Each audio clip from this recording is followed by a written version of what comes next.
Letby understands, and indeed anybody else who's listening, we've had the opportunity to read well into the papers. We've been helped by your very detailed grounds of appeal and Mr. Johnson's respondent's notice. And it hardly needs saying that this case is very well known to probably most people in the country. So the background to it you can deal with in very short order. I'm grateful, my lord. And I think I should also say now, and will say again, this case has a very narrow focus today. The underlying convictions that were sustained last year and all the public discussion there's been more recently about them has nothing to do with what we're talking about today. You're simply here in relation to a single application you made and Mr. Justice Goss's refusal of it. My lord, respectfully, that's correct, and that's exactly how we propose to deal with it. Yeah. And whilst I have, as counsel inevitably does have, a plan of the matters to go through, we shall, of course, respond to the court if the court finds I'm dealing with matters that are unnecessary or prolix. I hope to avoid that, but I appreciate the position of the court. You take your own course, Mr. Myers. So I shall follow the court's guidance on that. Yeah. It's important, perhaps, that I do set out the ground of appeal. As your lordship has identified, it is narrow. And it's this, that the learned judge was wrong to reject the application made by the defence at the outset of the trial to stay the indictment as an abuse of process. That is the way it's placed in the grounds of appeal, and that is what we deal with. And subject to how your lordships and my lady would wish us to proceed, what I shall do, as expeditiously as I properly can do in the circumstances, is to deal briefly with the type of media material that underlies the application. And I shall do that briefly because I know the court has been provided with a detailed schedule of material as the court was in the Crown Court. I shall endeavour to explain why we respectfully submit that this does fall under either or both of the limbs of abuse of process. And we shall address specific issues that have arisen in the circumstances of this application, considering the ruling of the learned judge and the respondent's notice. And to assist my lord, in addition to going through or outlining what is in the grounds of appeal, those issues that arise that the court may wish to hear our response upon are, first of all, how we say that unfairness arises irrespective of the accuracy of media coverage. I'll develop it when I get to that, if I may. Secondly, why the approach to meeting prejudice as set out in the authority of Montgomery and H.M. Advocate, 2003, one appeal cases 641, relied upon by the respondent at trial and in its application, is no remedy to prejudice in this case, why we say it is not, respectfully. Thirdly, why the submissions we advance on behalf of the applicant are not a mandate for those convicted of the most grave and serious crimes to be immune from future prosecution, because that's one matter raised by the respondent. And then finally, why comments, or the comments we identified by the police and the prosecution, can properly come for consideration under the second limb of abuse, whether or not one categorises them as bad faith or misconduct. And in embarking upon the application, my lord, we recognise that anyone with experience of the criminal jurisdiction and abuse of process will know, if I may put this respectfully, what a shield wall of appellate authority I face in making the submissions that I do. But we do submit it as an exceptional case with exceptional media interest, and therefore exceptionally unfairness is capable of arising, notwithstanding the safeguards that are often employed to deal with matters that we raise. Before turning to the media material, which I will deal with briefly, succinctly, may I make these observations at the outset, my lord? First of all, as the court will have in mind, we're dealing with the impact of media coverage and public comment arising out of the original convictions at the first trial upon the second. We take those convictions in these submissions as a given, and we will make reference to the factual accuracy of the coverage. But it is important, as the court knows, for me to identify that the applicant maintains and has maintained she's not guilty of the offences. And so I simply make that clear so that in no way is my treatment of the convictions in taking them as a given in the context of this application a concession on her behalf. It's right that I say that. The court may well understand that in any event, but I say that. Secondly, my Lord, the application focuses on matters independent of the evidence in the trial itself. That's apparent from your Lordship's observations at the outset. Now, the evidence and the course of the trial are set out in detail in the advice and grounds, but the application relates to the question of prejudice arising from media coverage. It's a narrow application, and therefore, unless called upon to do so, we do not refer to the detail of the case itself in this hearing. But I emphasise that isn't to disregard the enormity of what the trial was about, or its impact and the experience upon the family of baby Kay. And no disrespect is intended by us by the fact that she and those events feature so little in this application. It's because it is a narrow application on one point of law. And the final initial observation before I move to the application is this, that it may be easy for some to forget that we're going back to the media environment of August and September 2023, and that's a very different environment from the one that exists now. And at that point, it was, we respectfully observe, saturated with unadulterated vitriol towards Miss Letby. And that ran from those in high political office to the police, representatives of the prosecution, and across every media outlet. So the question of whether the trial that followed could be fair necessarily is considered in that context. Very different from the one applying now, perhaps.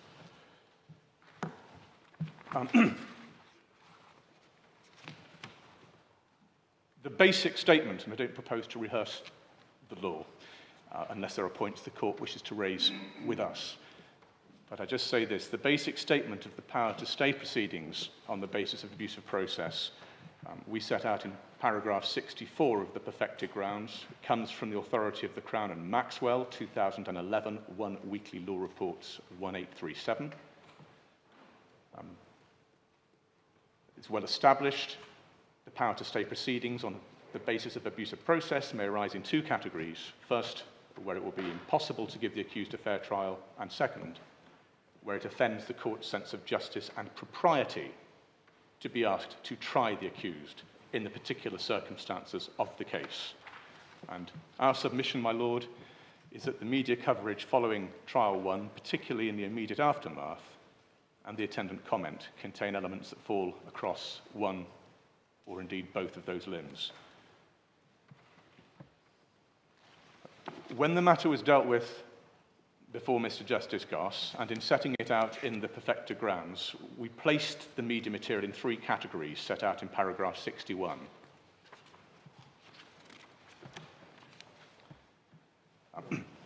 The first was that it led to overwhelming and irremediable prejudice to the defendant on the basis of the extent and detail of coverage and comment across all forms of media in the aftermath of the verdicts. And that included comment by witnesses who might give evidence at the retrial at a time when a retrial was under consideration. That was the first area of complaint. The second was that there had been highly prejudicial and emotive public comment by police officers charged with the investigation and by the Crown Prosecution Service, or at least one representative, at a time when retrial was under consideration. And the third area of comment was that public statements by police officers charged with the investigation as to further potential crimes by the defendant and investigation into these had been made at a time when retrial was under consideration, and there was media coverage of that.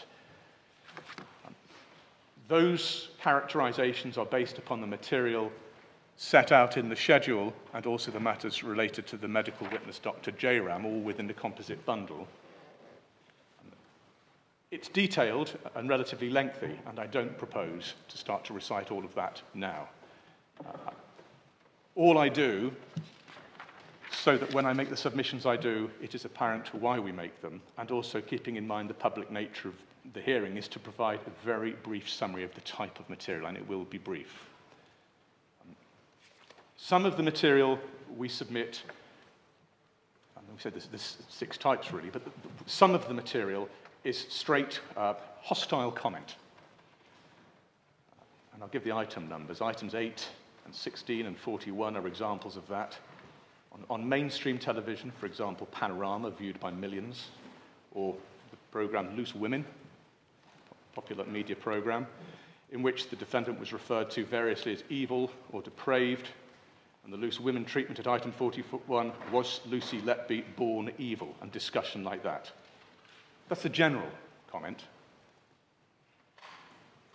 Secondly, comment by the Crown Prosecution Service, or at least one representative, set out in items 1, which is from Sky News, and 9, which was Channel 4 News, coming from the prosecution, describing the defendant, who he recognised had just been convicted of these crimes, as devious, cold-blooded, calculated, manipulative, and cunning. Someone who was perverting her skills and weaponizing her tools. And when we come to it, the complaint is that is said in the context of that representative and the prosecution considering a retrial whilst that was happening. We also observe, and I'll develop this point, that is a far cry from factual matters, that type of comment. Third, comment by investigating officers. The court will find this variously throughout the schedule, but at items 2 and 6 and 9 and 27, by way of example, from senior officers describing, still engaged in the investigation, still engaged in the decision of whether or not there would be a retrial, describing the applicant as manipulative, getting away with murder, horrible, horrific, evil, cool, devoid of emotion. Fourth, principally by the police, reference to ongoing investigations. Appearing on Sky News at item 1, ITV News at item 5, Daily Mail at item 6, and the Independent website at item 14, outlining by senior officers the investigation continuing into up to 4,000 cases, not suggesting that all would be offences, but there would be a thorough review, and that figure repeated itself. And we observe in passing nothing to do... I'm sorry to interrupt. My lord.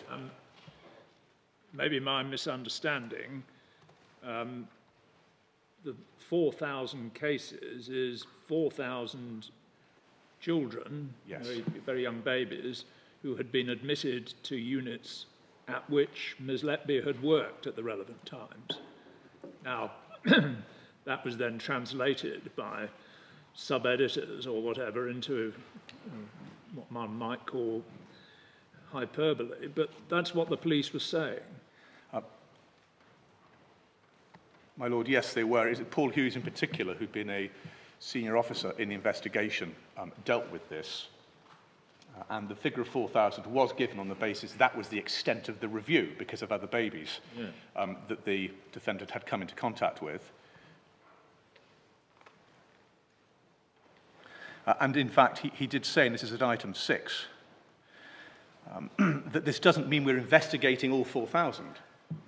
It just means we are committed to a thorough review of every admission from a medical perspective to ensure that nothing is missed throughout the entirety of her employment as a nurse. And so it's quite right that, and we don't suggest they were saying there were 4,000 other offences to be proceeded with. But what was put into the public domain at a time when the prosecution were actively considering retrial was the possibility of further offences and an investigation into the same, which would be, we respectfully submit, quite extraordinary from a standing start in criminal litigation if a trial was about to take place and an utterance like that was made. I'm sorry I interrupted. No, not at all. The fifth area, there were 6, so we're nearly there with the summary, but the fifth area was comment by public figures. No control over that, of course, but it is a feature of this case that it attracted comment from the Prime Minister and others in public office. We deal with that at item 23 of the schedule. It has to be said mostly that was due to the applicant not coming into court for sentence, but nevertheless it was against a background of intense hostility towards her. And then finally, comment by various witnesses, but perhaps most notably Dr. Ravi Jayaram, who was a lead witness in the trial that was to take place. He generated a good deal of material. We set that out. It's in a particular part of the bundle at items, in the composite bundle, items, tabs 13, 14, and 15. And I don't go there now because the court is well able to do so. But tab 15 in particular sets out the volume of material generated by that witness that was almost entirely self-serving, given the trial that was about to take place. In itself, that is prejudicial, but we do complain, and did complain, of the fact there appears to have been absolutely no effort to restrain that witness from engaging in an almost perpetual narrative that had the effect of bolstering his position and the account that he would go on to give at trial. I'm grateful for the opportunity to summarise that material. There's a lot of it, and I've endeavoured to do so, but I shall move to the submissions that we make then as to the 2 grounds. Yes. Thank you, my Lord. I'll deal first of all with why we respectfully submit that the first category of abuse of process is engaged in this case.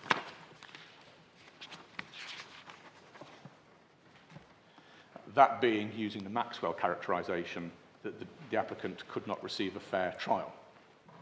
And we ask the court to consider this in the light of the totality of the media material identified, which are examples of what took place. And we submit it was exceptional, it was deeply prejudicial, and will be bound to have had a lasting impact on members of the public, including those who became jurors in due course. Our principal response to this by the respondent in the Crown Court and in the response to this court was as to the accuracy of the material underlying the comment. And I don't seek to present my learned friends' arguments for them, but the argument really was, well, this is principally comment upon material that is accurate, and there can be no complaint about accurate reporting. I apologise if I don't do full justice to the argument. Well, he can make his own argument in due course. He will do. I'll identify it. Our submission was and remains that the accuracy of the material is not the issue, and the accuracy of the underlying material, the convictions and the facts, is not an issue. And nor do we, or have we made criticism of the reporting of that insofar as it simply reported what took place. There is no criticism of the reporting. But accompanied with that is comment and presentation that reflects shock and outrage and condemnation, which may be unsurprising. But that's how it was. The prejudice occasioned by that is quite distinct from questions of accuracy, and accuracy is no answer to this complaint. And the reporting of the convictions is not the issue. And indeed, the defence at trial recognised that it is inevitable, and was inevitable, that those convictions would form part of the evidence that the jury would hear in any event. How could they not? We recognise that. And therefore, they could hardly be missed by anybody, and certainly wouldn't in the course of the trial. But it is the accompanying hostile comment that we submit, my Lord, is the huge problem from, as we've shown, public figures from the very top and throughout all levels. And the fact, this is a submission that we rely upon, the fact that the prejudice attaches inevitably to the convictions makes it far more difficult to control or alleviate it. Because as soon as those convictions are referred to, we submit, it's inevitable that all the comment and everything that's accompanied them in the public domain then comes to the front of any recollection of them. I'll respectfully give an example of why we say prejudice, if there is prejudice, is not justified or ameliorated by accuracy.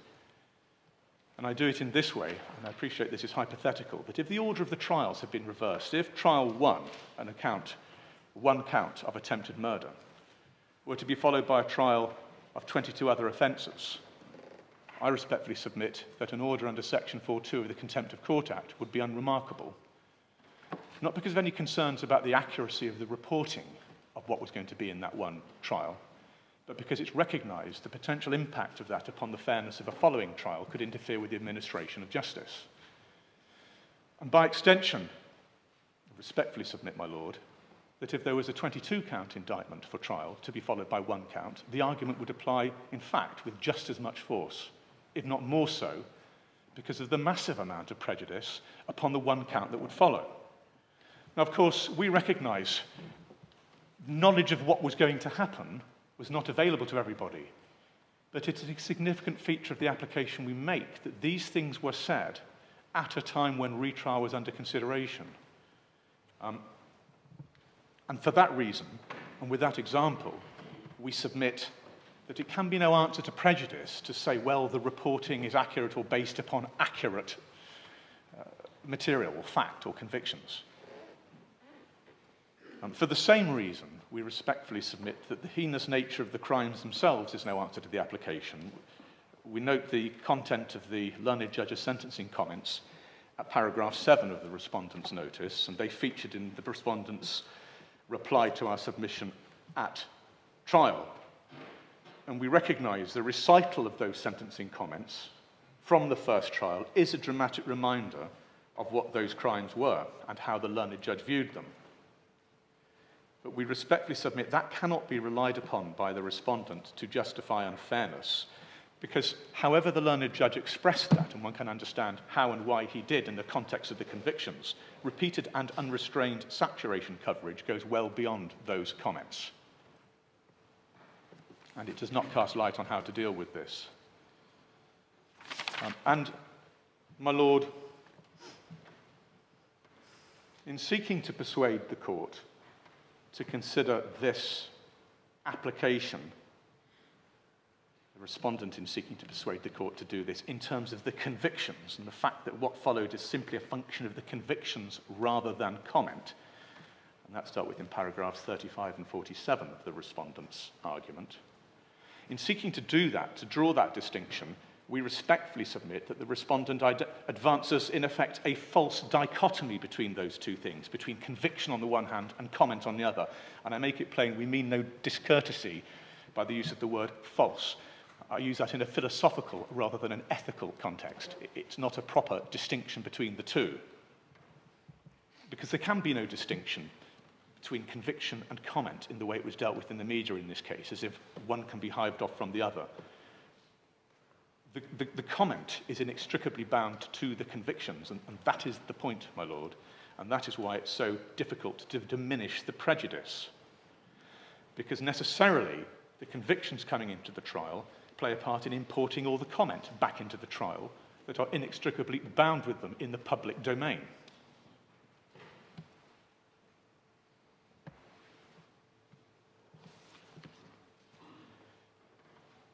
Our submission, therefore, considering that, is that if the prejudice created by media coverage is so great there cannot be a fair trial, then the abuse is established, and we respectfully submit that is the position, given the intense hostility and the saturation. Now, we recognise that the remedy, invariably, when the court is presented with a situation like this, is the trial process itself.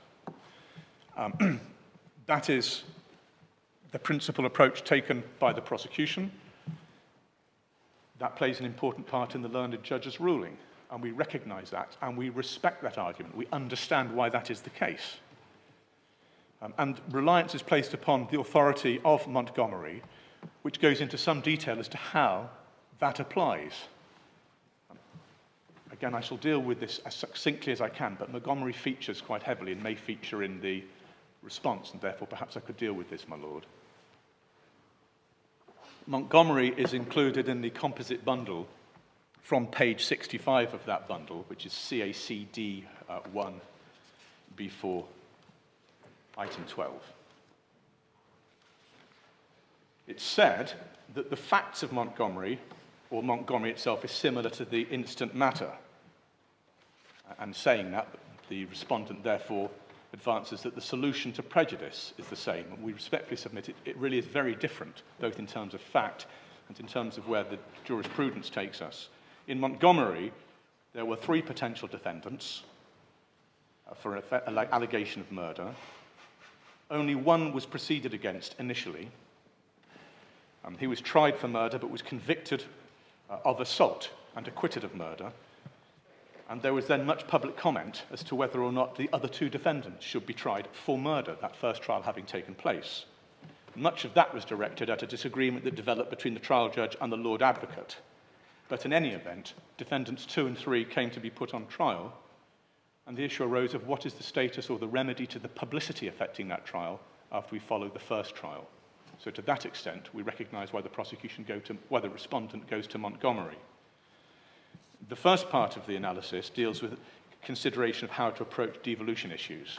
I don't propose to go there. No. The second part, part B as it's put, from page 83 in the composite bundle, deals with the question of pre-trial publicity.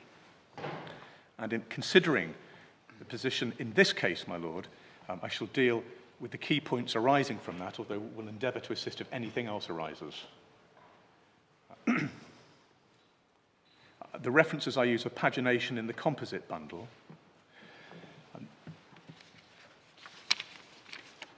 Lord Hope, who dealt with this, the key ruling. On page 85 of the composite bundle, just above the italicised words, the test, this is said that, as this passage indicates, it's the effect of the publication, in this case the series of publications, on the mind of the notional juror at the time of the trial that has to be considered. And the risk assessment exercise requires account to be taken of the factors, including the measures available to the trial judge that may be expected to reduce the residual impact.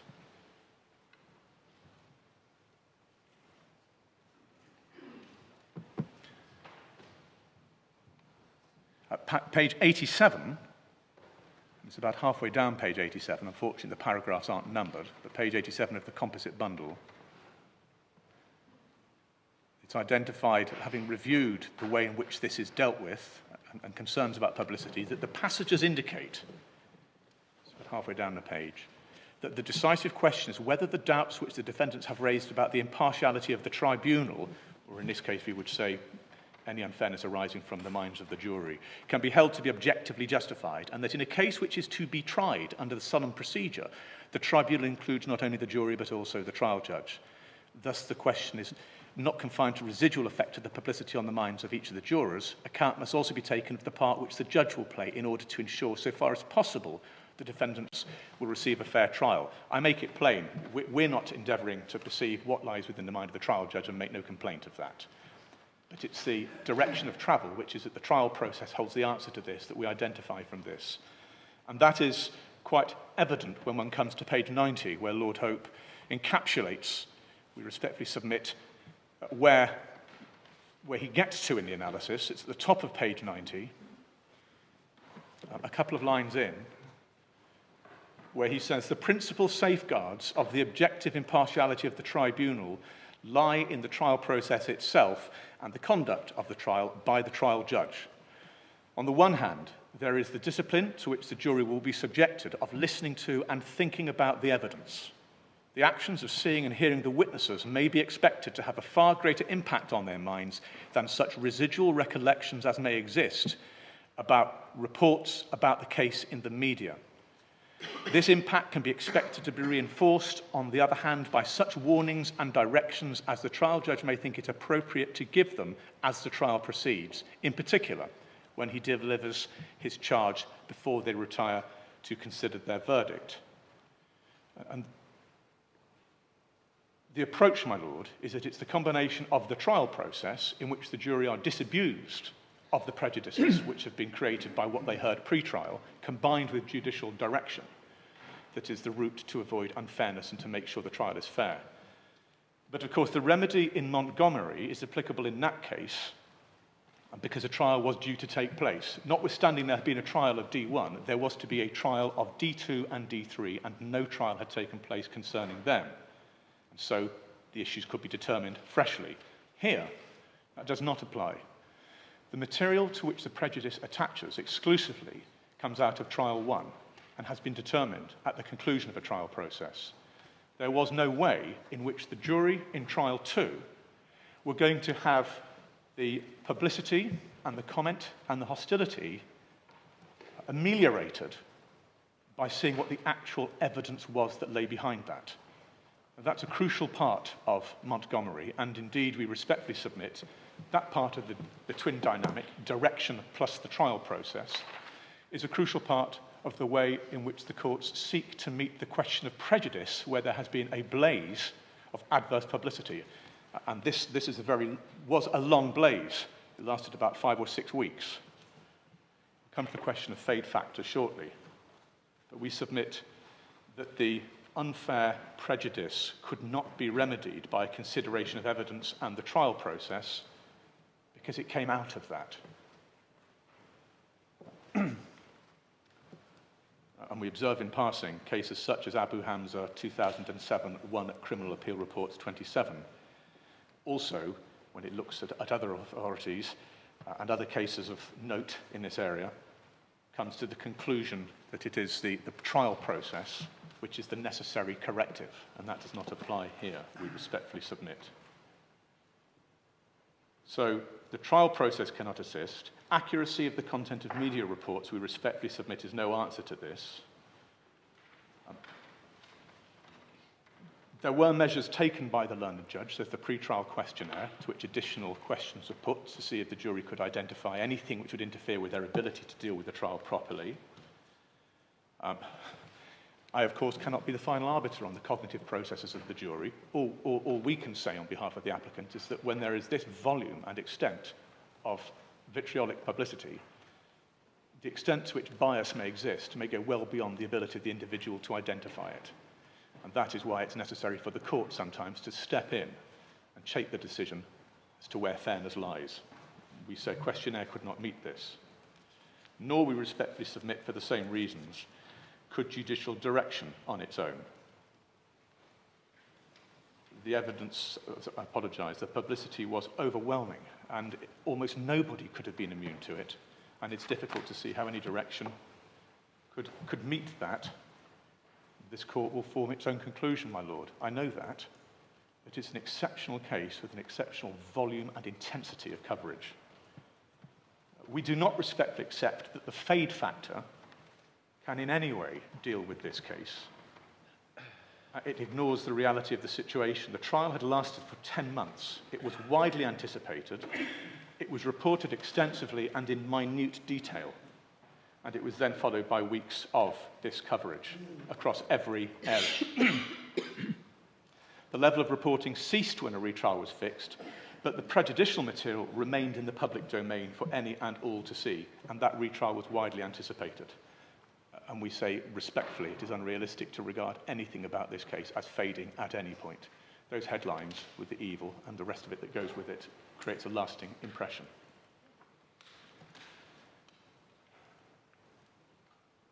We understand the matter identified by the prosecution, by the respondent, I apologise, at paragraph 4, which is the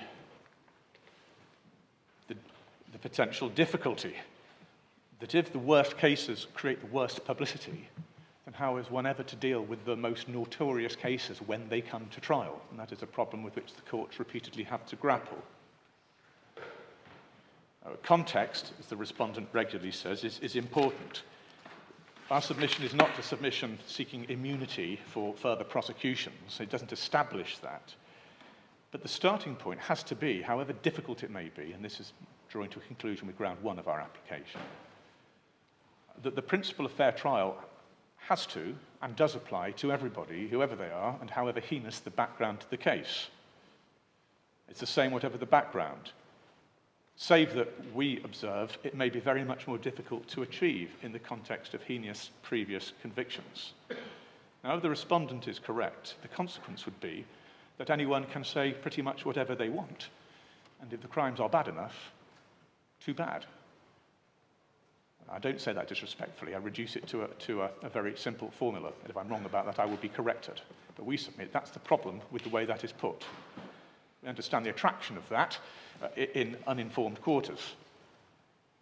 This is such a case where the publicity was appalling because it came out of convictions that were shocking. But the fundamental question on ground one is fairness, whoever the defendant is and whatever they have done previously. And however we get to the situation that we did at the beginning of trial 2, we respectfully submit that this could not be a fair trial in terms of confidence in a jury free to act objectively and impartially and unencumbered by prejudice arising from saturation coverage of a deeply hostile character from every angle. And we submit respectfully that the requirements of ground one are satisfied in that context. And that's the application we make, my Lord, with regard to the first limb of abuse. I'll turn to the second.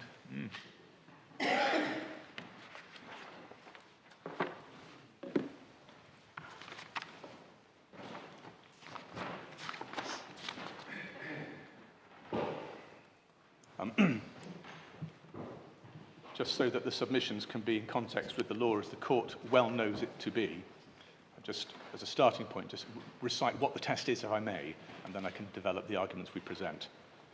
Set out at paragraph 64 through to 66 of the perfected grounds, but the second category where abuse may arise is where there is material or events that offend the court's sense of justice and propriety, that it should be asked to try the accused in the particular circumstances of the case.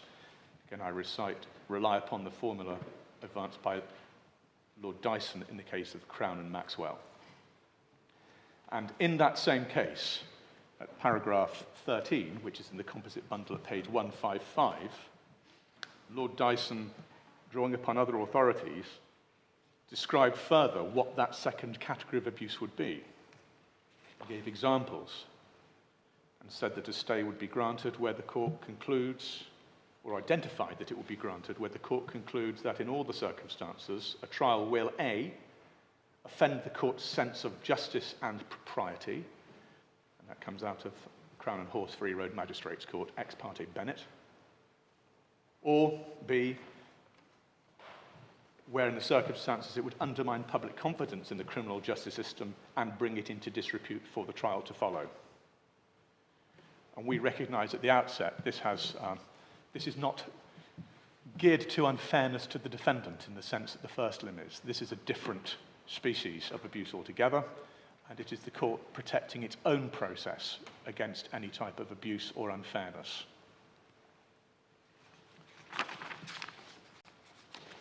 The material we rely upon in advancing this ground focuses upon that which comes from, to a limited extent, the Crown Prosecution Service, and it is one person in particular, and we've identified where that is in the media.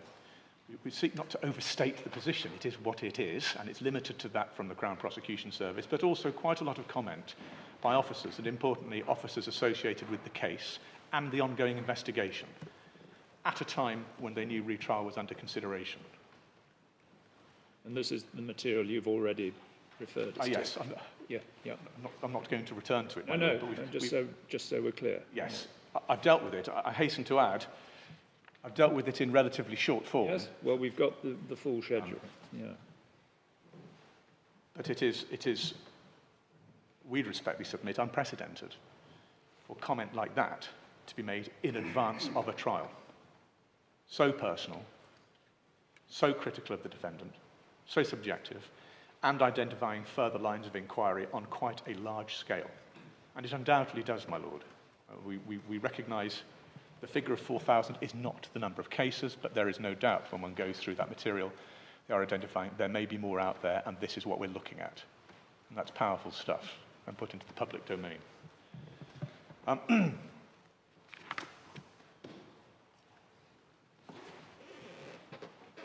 The test under the second limb has been refined over time, and two authorities in particular occupied the court's consideration at trial, and those were the authorities of the Crown and Norman 2016 EWCA Criminal 1564, and that starts in the composite bundle at page 192, and the case of Ing, and I hope I pronounced that correctly, and I apologise if I don't. Yeah. And that's at page 178 of the composite bundle, and the citation is 2024 England Wales Court of Appeal Crim 493. And in both of those cases, in effect, a two-stage test was identified when questions of unfairness arise under the second limb, as described in Maxwell, a two-stage approach. First, there is the requirement to identify misconduct, and what the misconduct is. I summarise, but for the assistance of the court, my lord, in Norman, this is dealt with in paragraph 23, which is in the composite bundle at page 198. And in Ing, it's at paragraphs 23 to 25, composite bundle page 183.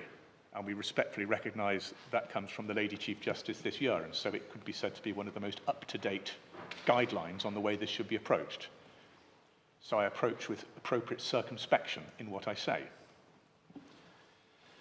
But a two-stage approach is defined. First, the requirement to identify misconduct, and then, if or where it's identified, there must be an evaluation of the facts and circumstances, weighing into the balance the public interest in ensuring those charged with crime should be tried against competing public interest in maintaining confidence in the criminal justice system. Those words from the Lady Chief Justice in Ing at paragraph 24.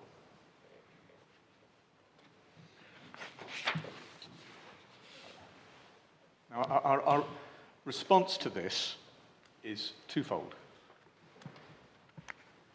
And in the submissions before the court, some mileage was made of the fact that in our initial submissions to the trial judge, we made it plain we weren't alleging bad faith specifically, nor were we putting it in terms of misconduct.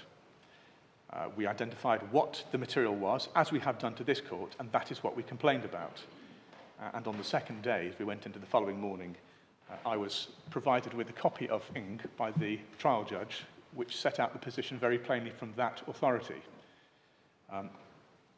And we then took the position, well, however it's described, we say this is wrong. If it has to be called misconduct, we say it's misconduct, but it's wrong what took place. So let me deal with that first of all, because the respondent identifies it naturally in paragraphs 45 and 49. And we say this, the first of the 2 points in answer to Norman and Ing. If it was a mistake for us, or let me take that, for me to use temperate language in my submissions to the court, I recognise that, and so be it. We presented the position temperately. At all times we made complaint of that, but if it wasn't presented in lurid enough terms, that's where that takes us. But it is the nature of the conduct that matters, we respectfully submit, not the label. It's the nature. If the police and the prosecution launch into blistering attacks on a defendant who may yet face trial for matters they continue to deal with, that is wrong. Whatever word is used for it, it is wrong. If they describe further inquiries they intend to make into thousands of cases, and they do that when they know that retrial is under consideration because they asked for that to be considered, that is wrong. Whatever label is applied to it. And if they don't even attempt to keep in check the self-serving public commentary of the prosecution lead witness in the case, that is wrong.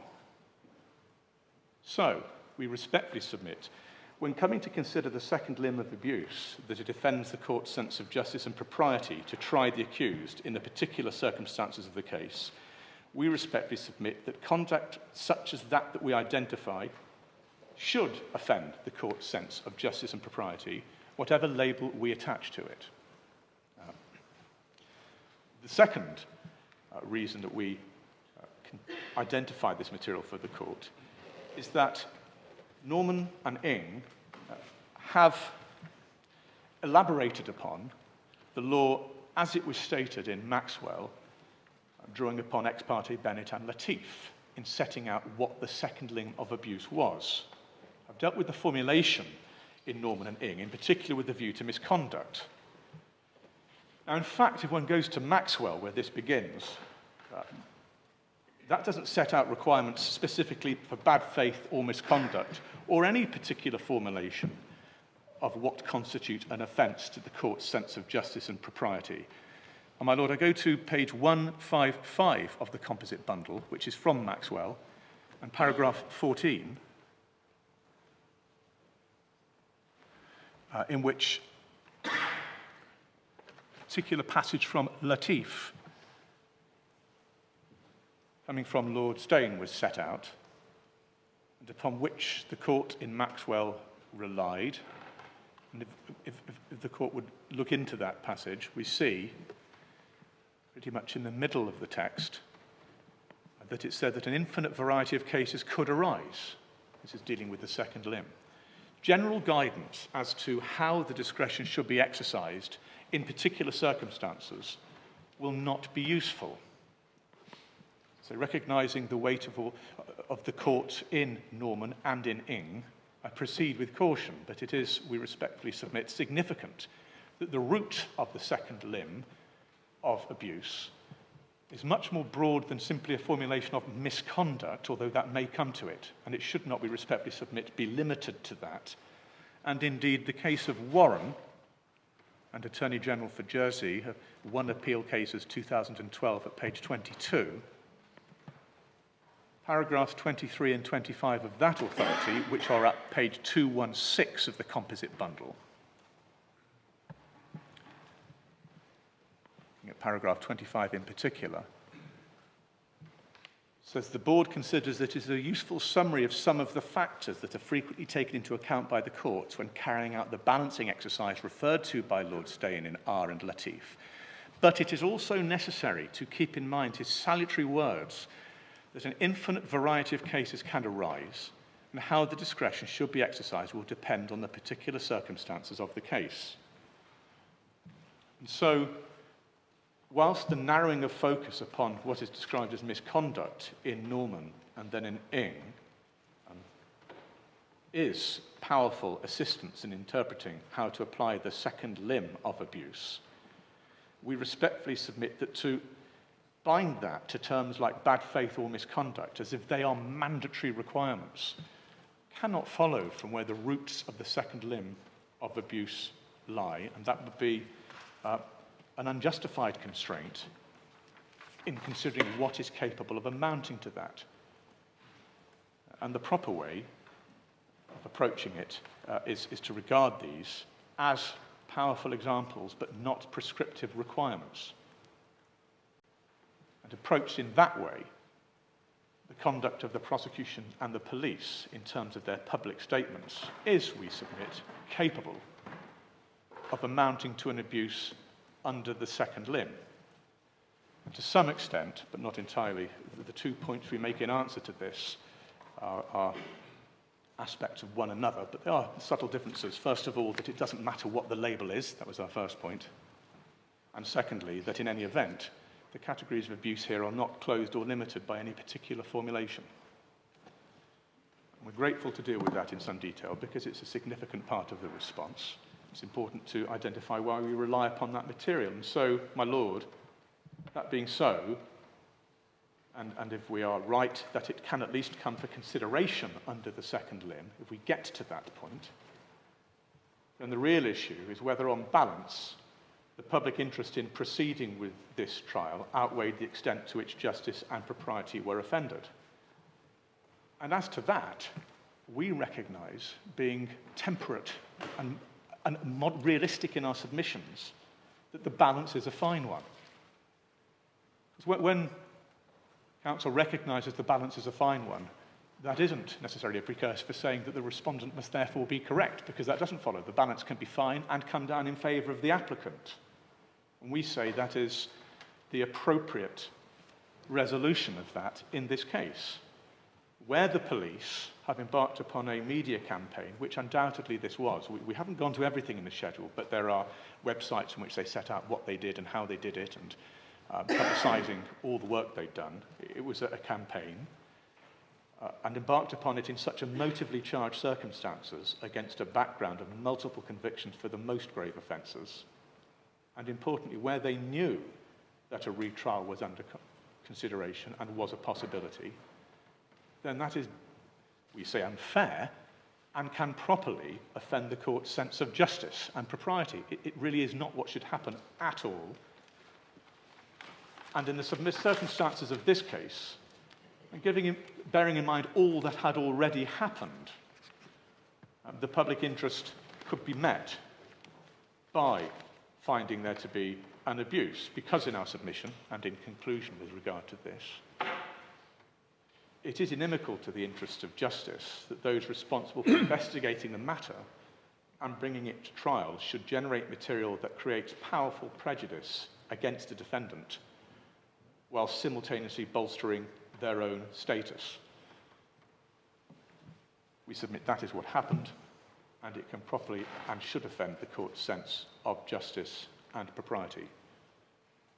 For that reason, recognising the balance is a fine one, nevertheless we submit that the requirements of the second limb of abuse are met. And for that reason we say that this material, or elements of it, meets that. My Lord, my Lady, I'm grateful for the opportunity to set that out to the court. If there are further matters to deal with now, I shall endeavour to do so. Otherwise, I can respond if necessary when further submissions have been taken. I shall see if my Lord has anything he wants to ask. My Lady? No? I think you answered this already, at least implicitly.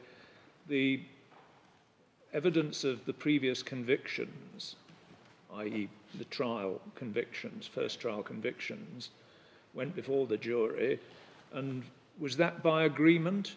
It was, my Lord, yes. And you've explained why? Yes. Yes. All right. Thank you very much indeed. Yes, Mr. Johnson. May it please you, my Lord and my Lady. You have received very long written submissions from both sides. If they were overlong from our point of view, I apologise. But the advantage, of course, if there is one, is that it probably reduces the amount of time that I need now to develop the arguments. Yes. The publicity has been characterised this morning as unadulterated vitriol. We don't for a minute accept that as anything like a reasonable or accurate characterisation.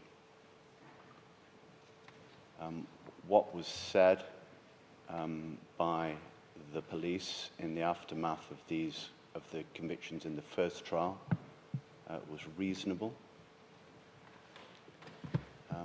It accurately and moderately described the horrendous offences of which this applicant had been convicted. And just taking up on a point that my Lord has just clarified with my learned friend, those offences were admissible evidence in the retrial. And that really, in a single paragraph, summarises the conundrum or the difficulty we submit for this application. In making the submission to the learned trial judge and in its renewal today, the applicant relies on 62 elements of, or particulars of, publicity. And it merits, we would submit, just looking at when those articles were published or those television programmes were broadcast.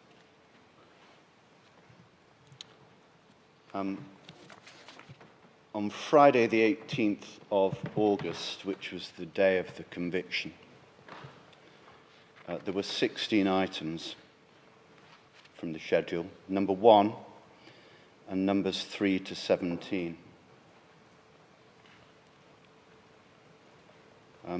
Of those items, numbers 1, 3 through 1, 3, 4, 5, 7, 8, 9, 10, 16 and 17 were on the television. There was a good deal of overlap between that material. And the Panorama programme was item number 16. One of the items focused on the hospital management. So how, for example, that could possibly fall within the characterization given this morning, we respectfully query. The following day, the 19th of August, there were 10 items. They're items 18 to 27. Items 22 and 27 were news items which focused on the hospital management. This is not unadulterated vitriol aimed at the defendant. The other 8 items were all written news, most of which focused on the hospital management. The exceptions to that were item 18, which was where it was reported that the police were continuing their investigations.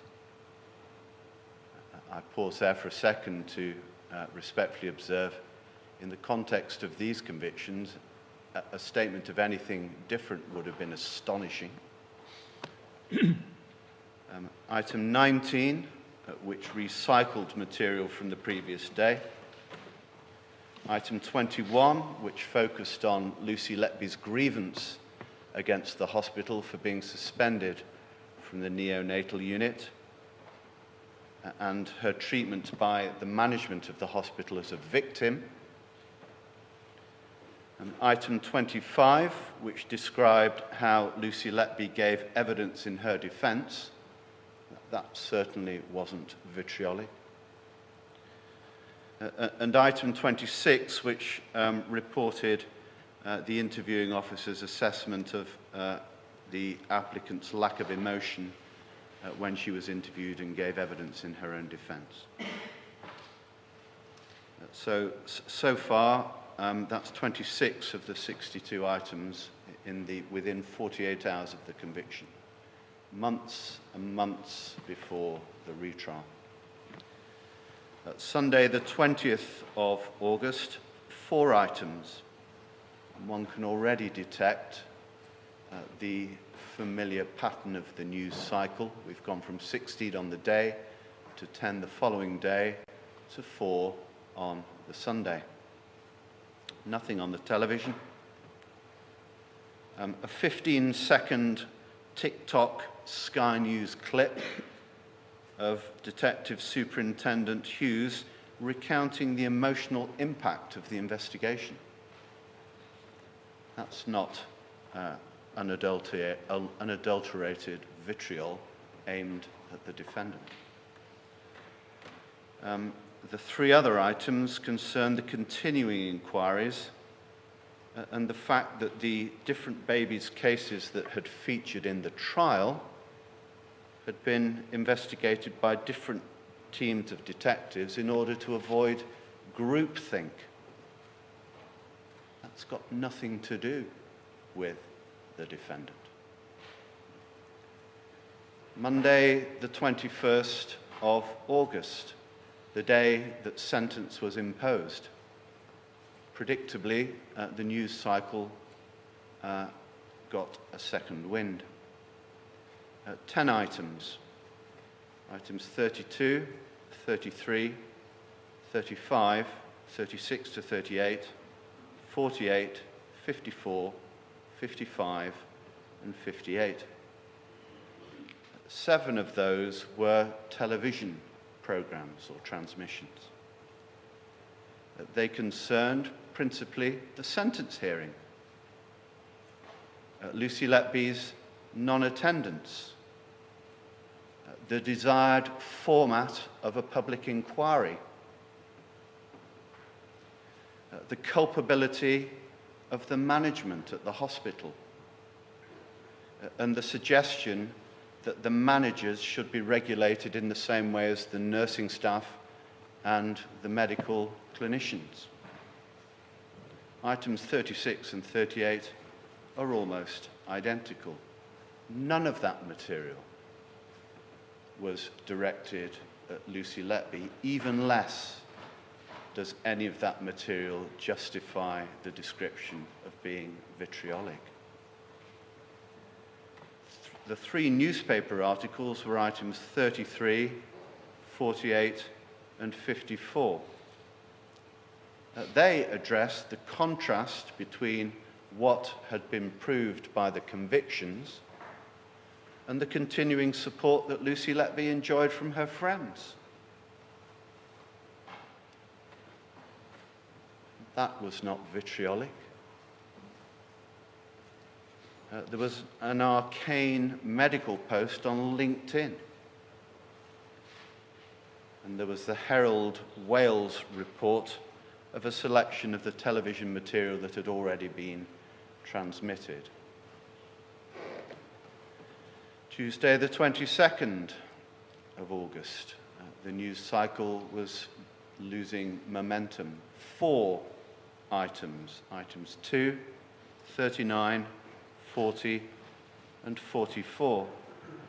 The two television items were 39 and 40. Item 39 was an explanation of Dr. Sandy Bowen's role as a witness with a call for a full public inquiry. Not vitriolic, not aimed at the applicant. Item 40 was a chat show which concentrated on the issue of whether there should be CCTV in neonatal units. And at the end, something my learned friend has just referred to, a very short consideration of whether or not people are, quote, born evil, close quote. The other 2 items were a podcast in which Superintendent Hughes explained the police approach to the investigation. Again, not focused on the applicant. And finally, a newspaper article that focused on the management's shortcomings. Again, only tangentially referring to the applicant.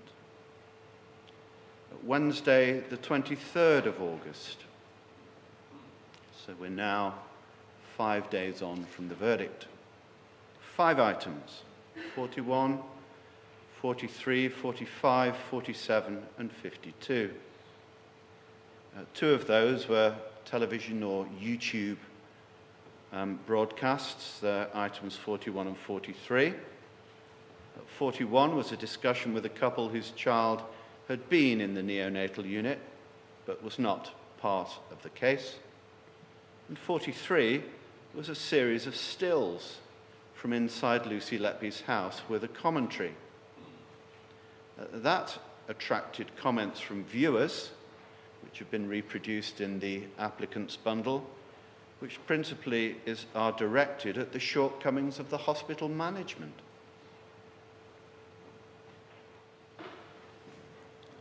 The 3 Twitter/X or newspaper items all focused on the shortcomings of the hospital management. So again, to suggest that this body of material was unadulterated and vitriolic and directed at the applicant is to misrepresent the reality of what we're dealing with. Thursday, the 24th of August, 2 items, both in newspapers, items 42 and 46. 42 included quotations from the inquiry team concerning what was on their minds during the investigation. And item 46 was a speculative article concerning the consideration of a potential link between asterisks in Lucy Letby's diary and offences she had committed. Neither of those justify the epithet that's been given this morning. 7 days on from verdict, the 25th of August, 2 newspaper articles, numbers 49 and 50, both from the Mirror. The first concerning parents whose child had been in the unit and their contact with Lucy Letby, and the second was entitled, quote, "Inside Lucy's Beige Home." Well, I pause rhetorically to ask, what is the greater insult, being referred to as a serial killer of babies, something which had been proved, or being called beige? Beige certainly doesn't qualify as vitriolic. Saturday, the 26th of August, a single article published by the BBC, item 63, reporting that the Times had reported that ITN would be making a documentary. How on earth could that possibly be worthy of the epithet vitriolic? Monday, the 28th of August, one article in the Manchester Evening News, item 51, focusing on Dr. Bowen. The news cycle had almost lost interest. Thursday, the 31st of August, a single article, number 53, in the Times, calling for more medically qualified members of hospital boards.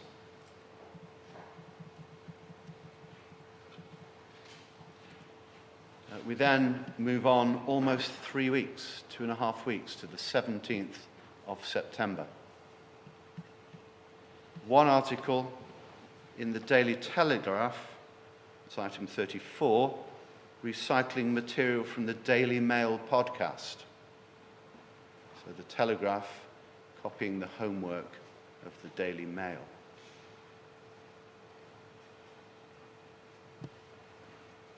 The 23rd of September, item 56, ITV news footage of an interview with a nurse, Abby Lever, who worked on the neonatal unit. It is not anti-Lucy Letby. The 4th of October, Talk TV interview, item 59, with Dr. Evans, which focuses on the culpability of the hospital management. Exactly the same subject as item 36 on the 21st of August.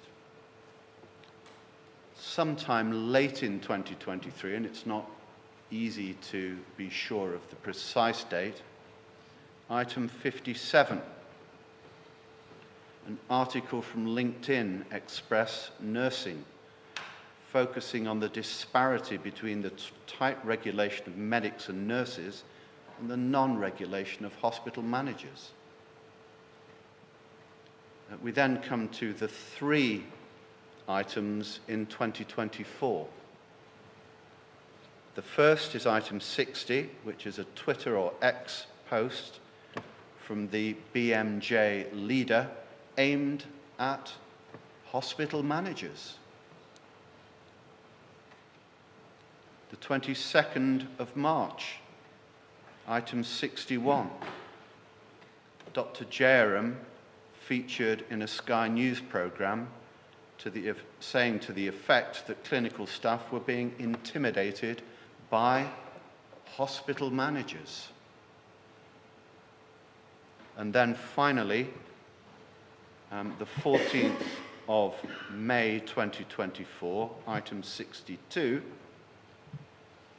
the much discussed New Yorker article, which is very, very pro Lucy Letby, suggesting that she had been wrongly convicted. This was circulating on X or Twitter in the weeks before the retrial. It was given significant traction under the protection of parliamentary privilege by Sir David Davis. And if ever this court wants evidence that publicity had no effect on this jury, this is it. Because this was very pro-Letby, anti-prosecution material circulating with significant traction on the internet in the weeks and days before the trial, which was very much to the advantage of the applicant.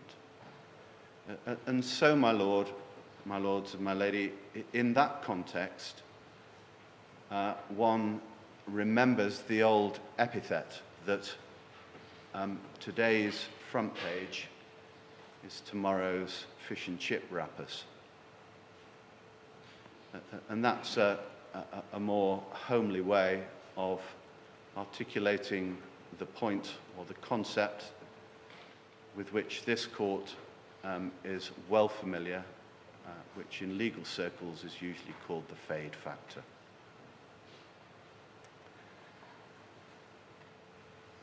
Just taking a step back then, we have a situation in which there was a lot of publicity in the week or so after the convictions. That's not surprising. But whether or not it's surprising, was it prejudicial? And the answer we respectfully submit is absolutely it was not. It has been completely mischaracterized by the applicant in order to provide the factual foundation for the application that she now makes. Most of the material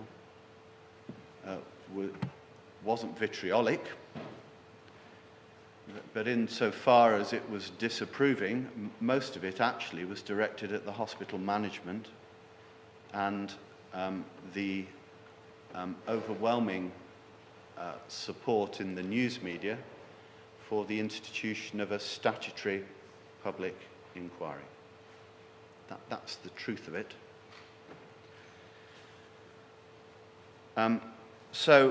With that in mind, my Lord, can I just deal, I hope briefly, with the two species of abuse. Species one. Were the defence able to establish on the balance of probabilities that this defendant couldn't have a fair trial because the publicity would unfairly prejudice the jury?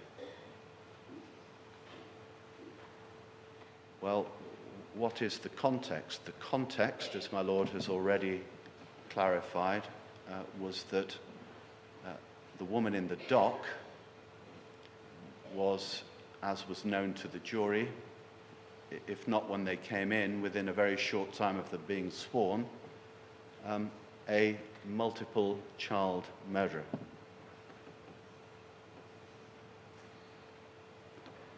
And so it follows, we submit, that the court, the trial court, had to take into account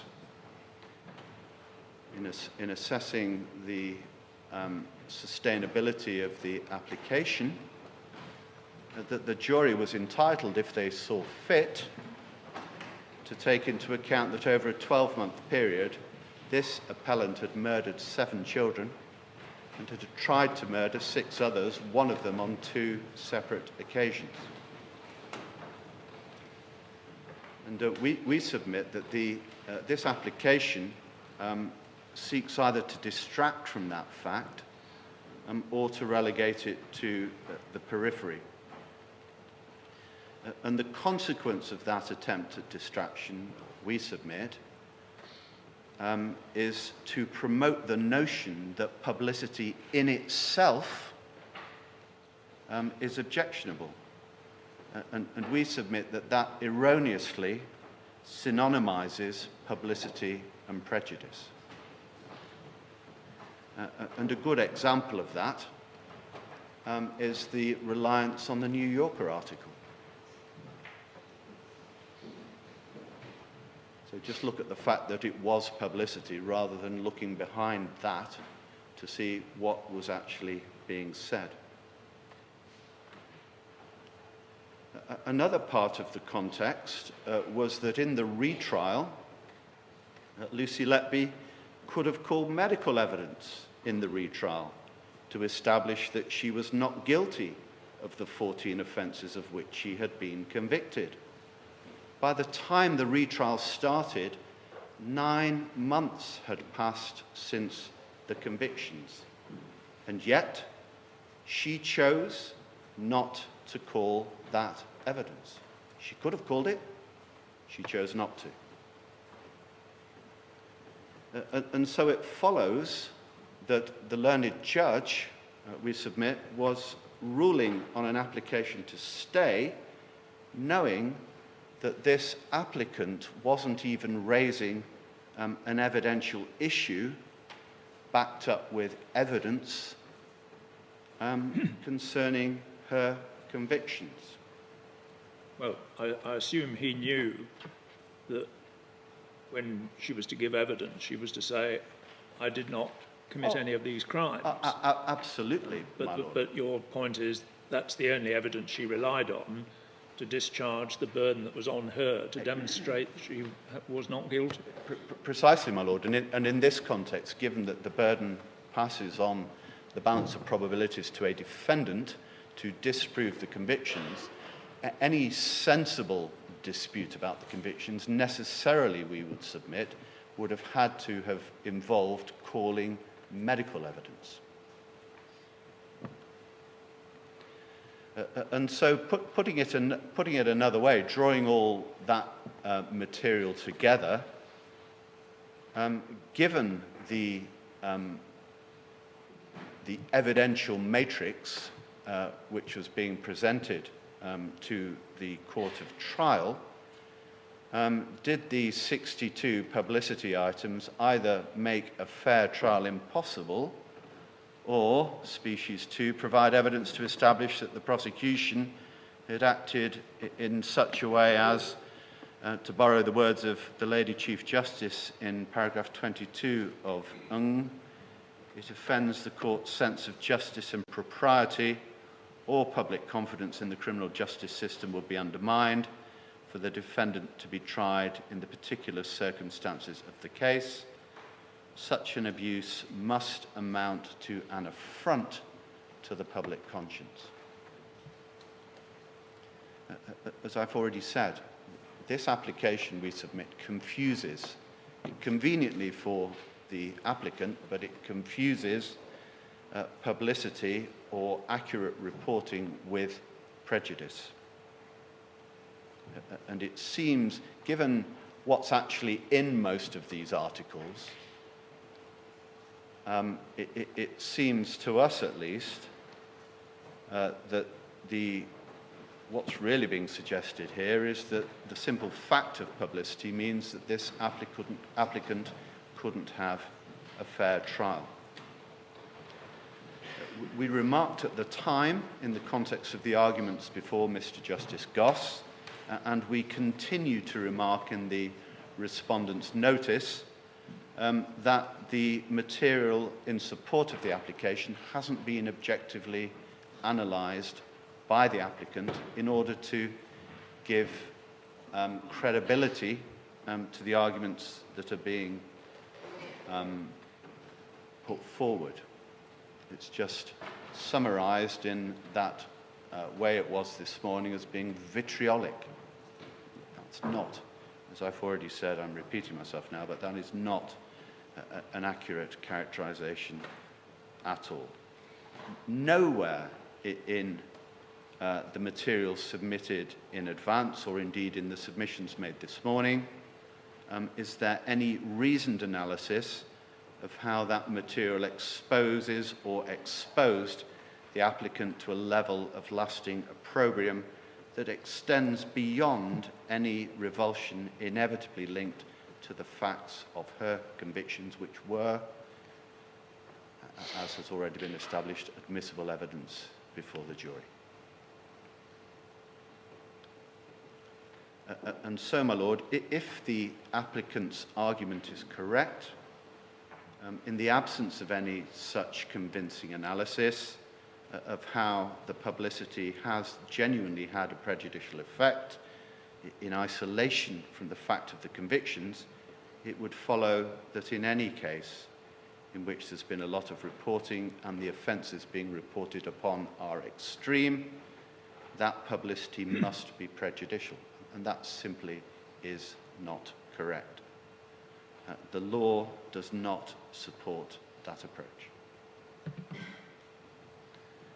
And the consequence, we submit, of the applicant's confusion is that it promotes the idea that the more extreme and notorious the offending, the less likely it is that a trial or retrial can take place.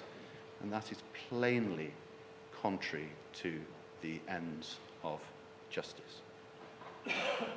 And that is pretty much set out at paragraphs 106 to 108 of the applicant's submissions.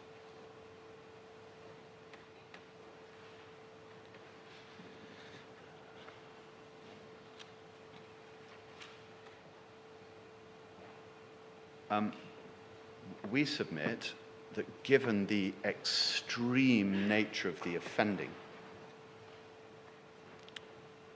any comment that would be sufficient to support a species 1 submission of an abusive process would have to be very extreme not to be susceptible to the fade factor.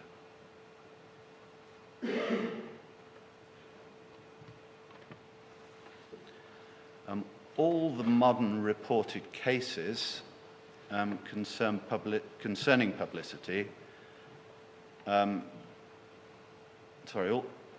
misphrased that. All the modern reported cases concern public suggestions of the guilt of the offender, which comes into the sphere of potential jurors prior to the trial, a convoluted sentence. So, putting it another way, every time this court has been asked to rule on this type of application, it has been where, before an applicant has been tried, there has been what has been submitted to be prejudicial material in the public sphere. There isn't that in this case. Because all the publicity concerned offences of which the applicant had been convicted, and that was admissible evidence.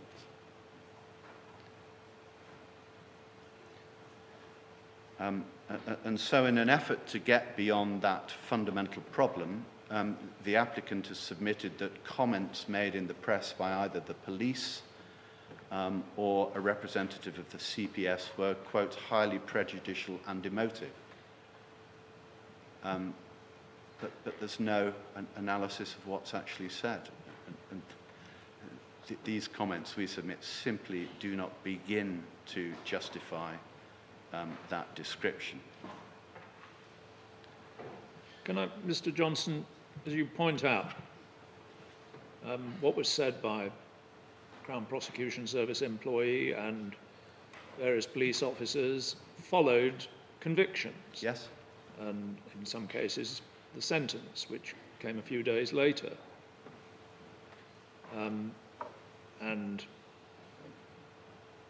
it's the experience of those of us who practice in the criminal justice system that rose 20, 30 years ago, somebody would be convicted of serious crime, and a police officer might or might not say something about how helpful the witnesses had been, but you'd get very little comment about the nature of the defendant or the crimes. Whereas now it appears to be almost required for police officers to appear on the television and so forth. Yes. And so, Mr. Hughes, how would you describe the crimes of Lucy Letby? Horrible, horrific, and evil. That's the sort of language which is complained about. And that's something that police officers are perfectly entitled to say in the aftermath of a conviction. I think the complaint is that the police knew, because the issue had been left over at the conclusion of the trial, the police knew that there was a possibility that there might be a retrial of one or more of the counts on the indictment where the jury had failed to agree. Yes. And therefore, to engage in what, in all other circumstances, would be normal and unexceptional comment, that is what creates the prejudice. Now, how do you respond to that? That's, well, as I understand it, Mr. Myers' core point. Absolutely. Well, that probably crosses both species potentially. So dealing with species 1 first. First of all, the comment is a measured comment to describe what has been proved and what was admissible in the retrial. And so the idea that it in some way prejudiced the applicant in the retrial, we would submit, doesn't bear much analysis. And secondly, whether or not I'm right about the first point, the idea that a juror in June 2024 would remember a couple of lines of adjectives or a description given by a police officer on television or on a podcast or in the printed media, the idea that a juror would remember that 9 months later simply doesn't bear any sensible analysis. And if I can give my Lord a more specific example of what I'm talking about, we all have read and considered this material in detail, in a quiet room, in anticipation of the fact that these issues are going to be raised in this court. And I can only speak for myself, but I venture to suggest that those of us who anticipate that we may need to refer to any of this material, either from the court's perspective in a judgment or from counsel's perspective in submissions, will have made a very careful list of specific words that appear in specific items. The idea that that material is carried around in our heads is unrealistic. The idea, and now really borrowing from, I think it's the words of the Lord Justice General, Lord Emsley in Montgomery, who is quoted, I think, in Montgomery, making precisely this point, that it's all very well to complain about or to suggest that prejudice arises from publicity, but one needs to take a step back and be realistic about it. Most of this material washes over most people, even those who it doesn't wash over, don't remember specifics. And here we have a situation dealing with species 1, where it's for the applicant to establish her case. And the reality of the position, we respectfully submit, is that no juror would have remembered this material, even less in the context of what had been said by the learned trial judge, who expressed the position in arguably more forthright and detailed terms. Indeed, the very trial judge who retried this applicant. It wasn't suggested, and never could it have been suggested, that Mr. Justice Goss wasn't an appropriate trial judge for this case. The idea, therefore, that some really throwaway lines, which pale into insignificance in the context of a comparison to the facts of the offences which were admissible evidence, could create prejudice or injustice, is, we submit, not a realistic submission. So, my Lord, that I'll come to species 2 in a second, if I may. I haven't forgotten that part of the issue that your Lordship has invited me to address. So, yeah, I think really probably, unless there are other specific issues that the Court would like me to deal with so far as species 1 is concerned, that's probably as far as I can take it, bearing in mind that the Court has already read and no doubt digested the voluminous written submissions. Just check, my Lord. They did? No? Yes. Thank you. If you want to deal briefly with species 2 then? Species 2 can be dealt with very, very quickly. Both in oral submissions this morning and at paragraph 67 of the grounds of appeal, page 22 of the applicant's consolidated bundle, in quoting Norman, the applicant recognises that there is a balancing exercise to be performed here, and that each case is fact-specific.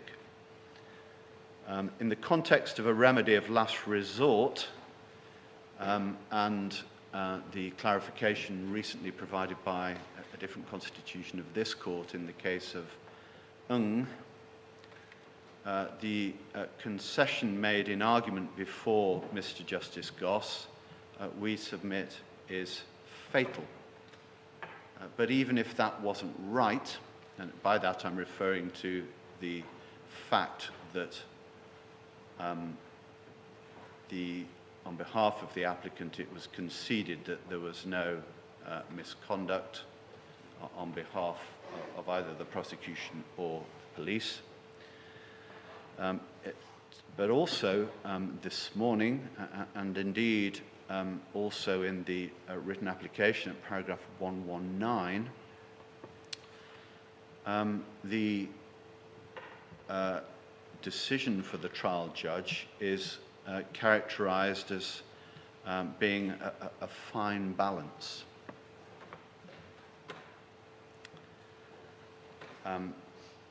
Now, in dealing with that issue this morning, my learned friend has submitted to the court that even though it was a fine balance, the learned trial judge came down on the wrong side of the balance. But that doesn't, with the greatest of respect, deal with the problem from the applicant's point of view. And in this respect, I remind the court of the words of the Supreme Court in the case of Maxwell, when the Supreme Court was dealing with the issue of whether or not a retrial should have been ordered in the face of what was truly remarkable and egregious misconduct by West Yorkshire Police. And one of the points made by the Supreme Court was that a differently constituted Court of Appeal might have come down against ordering a retrial. And indeed, their lordships in the Supreme Court were split 3-2 on the issue, with one, I can't now remember which of their lordships it was, but one of their lordships apparently, during the course of argument, changed his mind, having been persuaded by Lord Dyson. In order to succeed on species 2, given that it is an exercise of judgment by the learned trial judge, we submit that the applicant would have to persuade this court that the learned trial judge was demonstrably wrong. And to make that submission in the context of a concession that it was a finely balanced judgment, the 2 points of view simply can't be put together, or if one accepts it's a finely balanced decision, one can't say it's clearly wrong to come down on one or other side of the fence. So for those reasons, we would respectfully submit that species 2 doesn't get off the ground. But whether or not we're right about that, there is a third answer to the submission, which is that what was said, and this is coming back to my Lord's question earlier, what was said by the police and or the CPS representative at court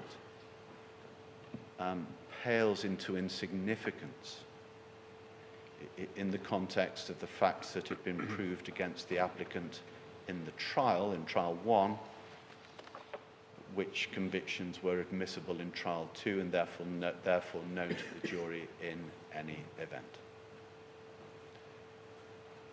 And so, my Lord, for those 3 reasons, we would respectfully submit that species 2 doesn't begin to get off the ground.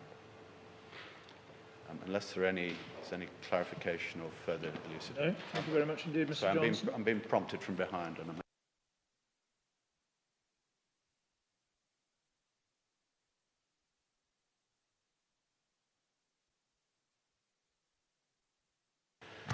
there is a very good point of which I'm reminded, and it's just going back to your Lordship's question, and species 1, a point that I overlooked, which is that's spoken of in many of the authorities about the corrective process of the corrective effect of the trial process.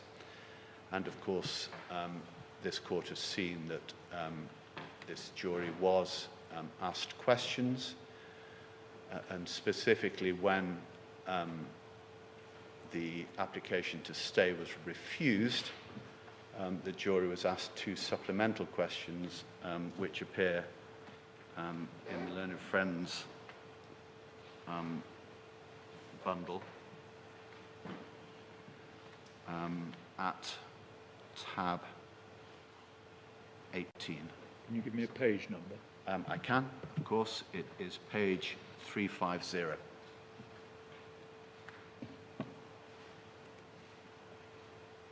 Yes.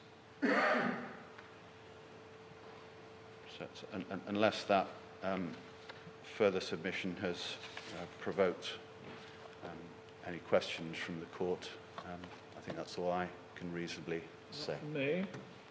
No, thank you very much indeed. Thank you. Yes, Mr. Miles.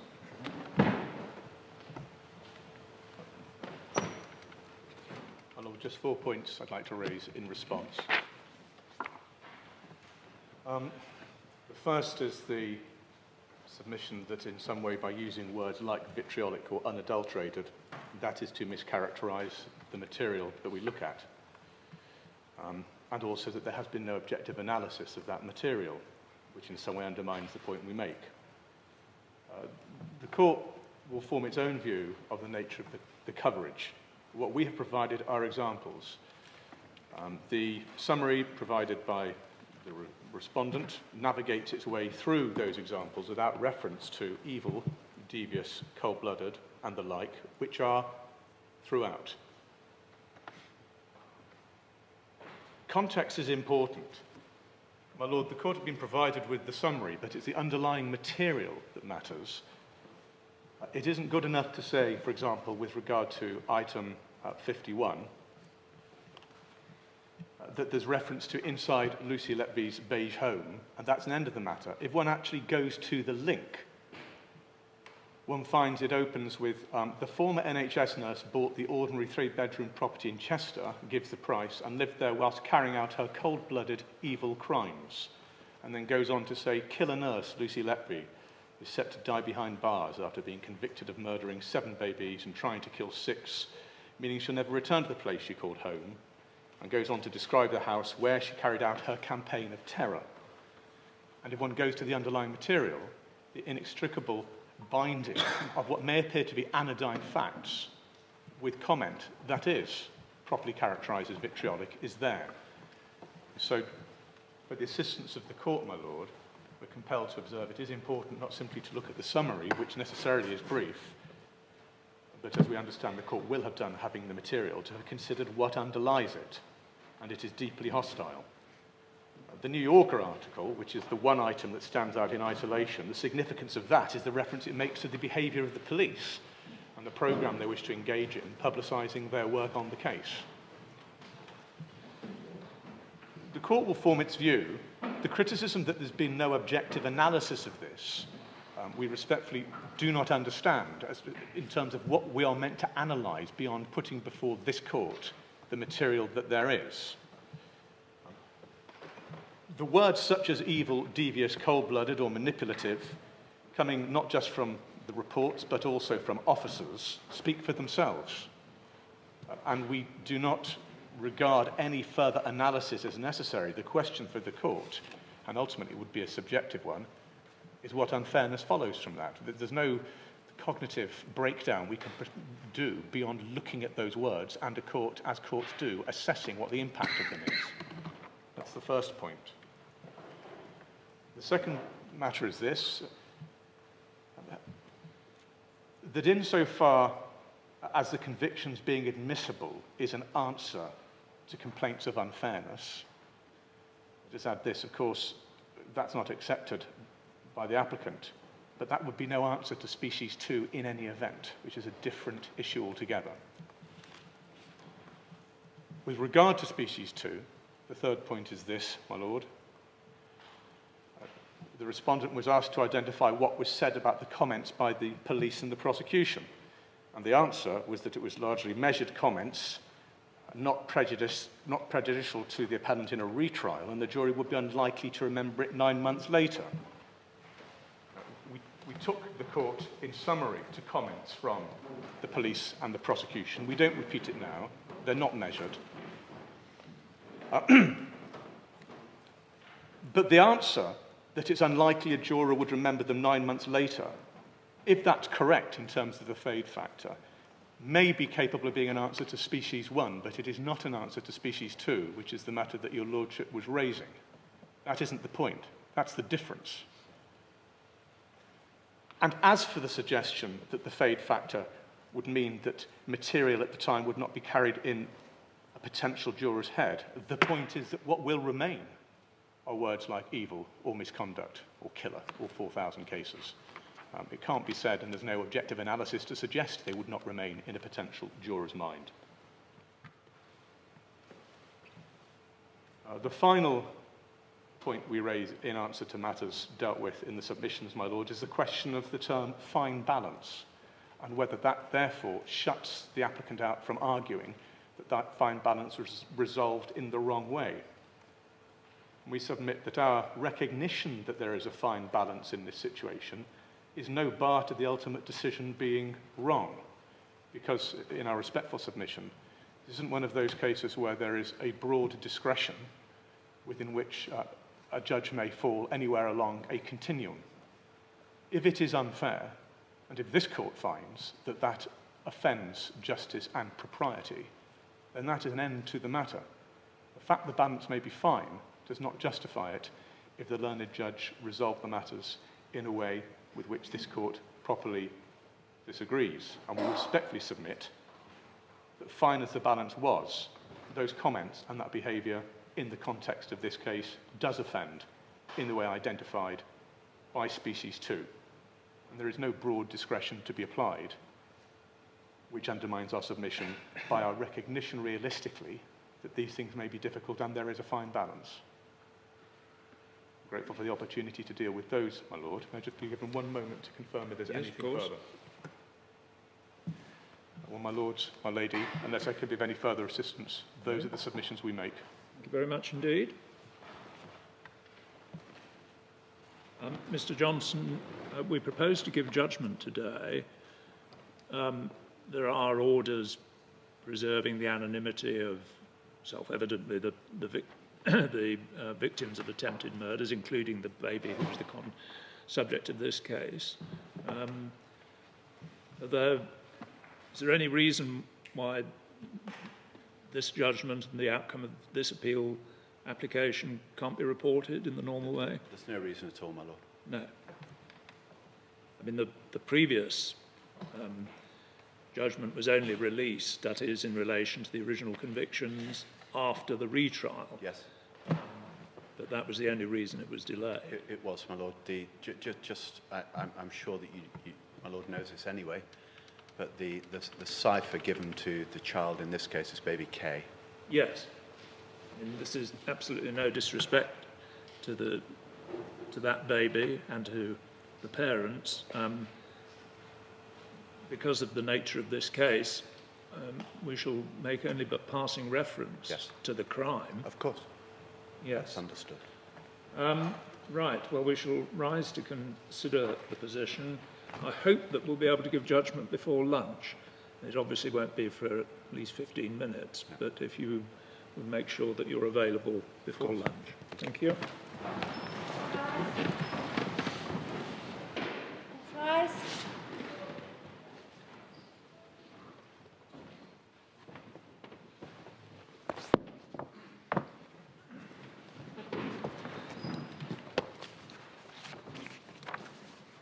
The judgment we're about to deliver will be available in written form as soon as possible after the judgment has been delivered, and it will be posted on the National Archive at some point later today. So those who are seeking desperately to make a note can relax a little. I shall say right at the start that we're going to refuse this application for leave to appeal so that the applicant knows the position, as do all those others interested in the case. Lucy Letby was a qualified nurse. She worked at the neonatal unit in the Countess of Chester Hospital.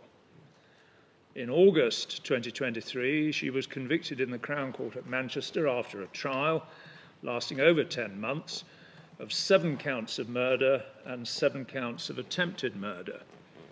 Her victims were very young babies being cared for at the unit. On 21 August 2023, life imprisonment was imposed on each count, and a whole life order was made in each case.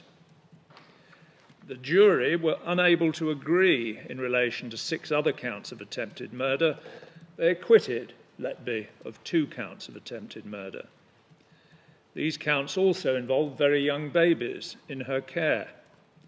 In relation to the counts on which the jury were unable to reach verdicts, the prosecution took time to consider whether to seek a retrial.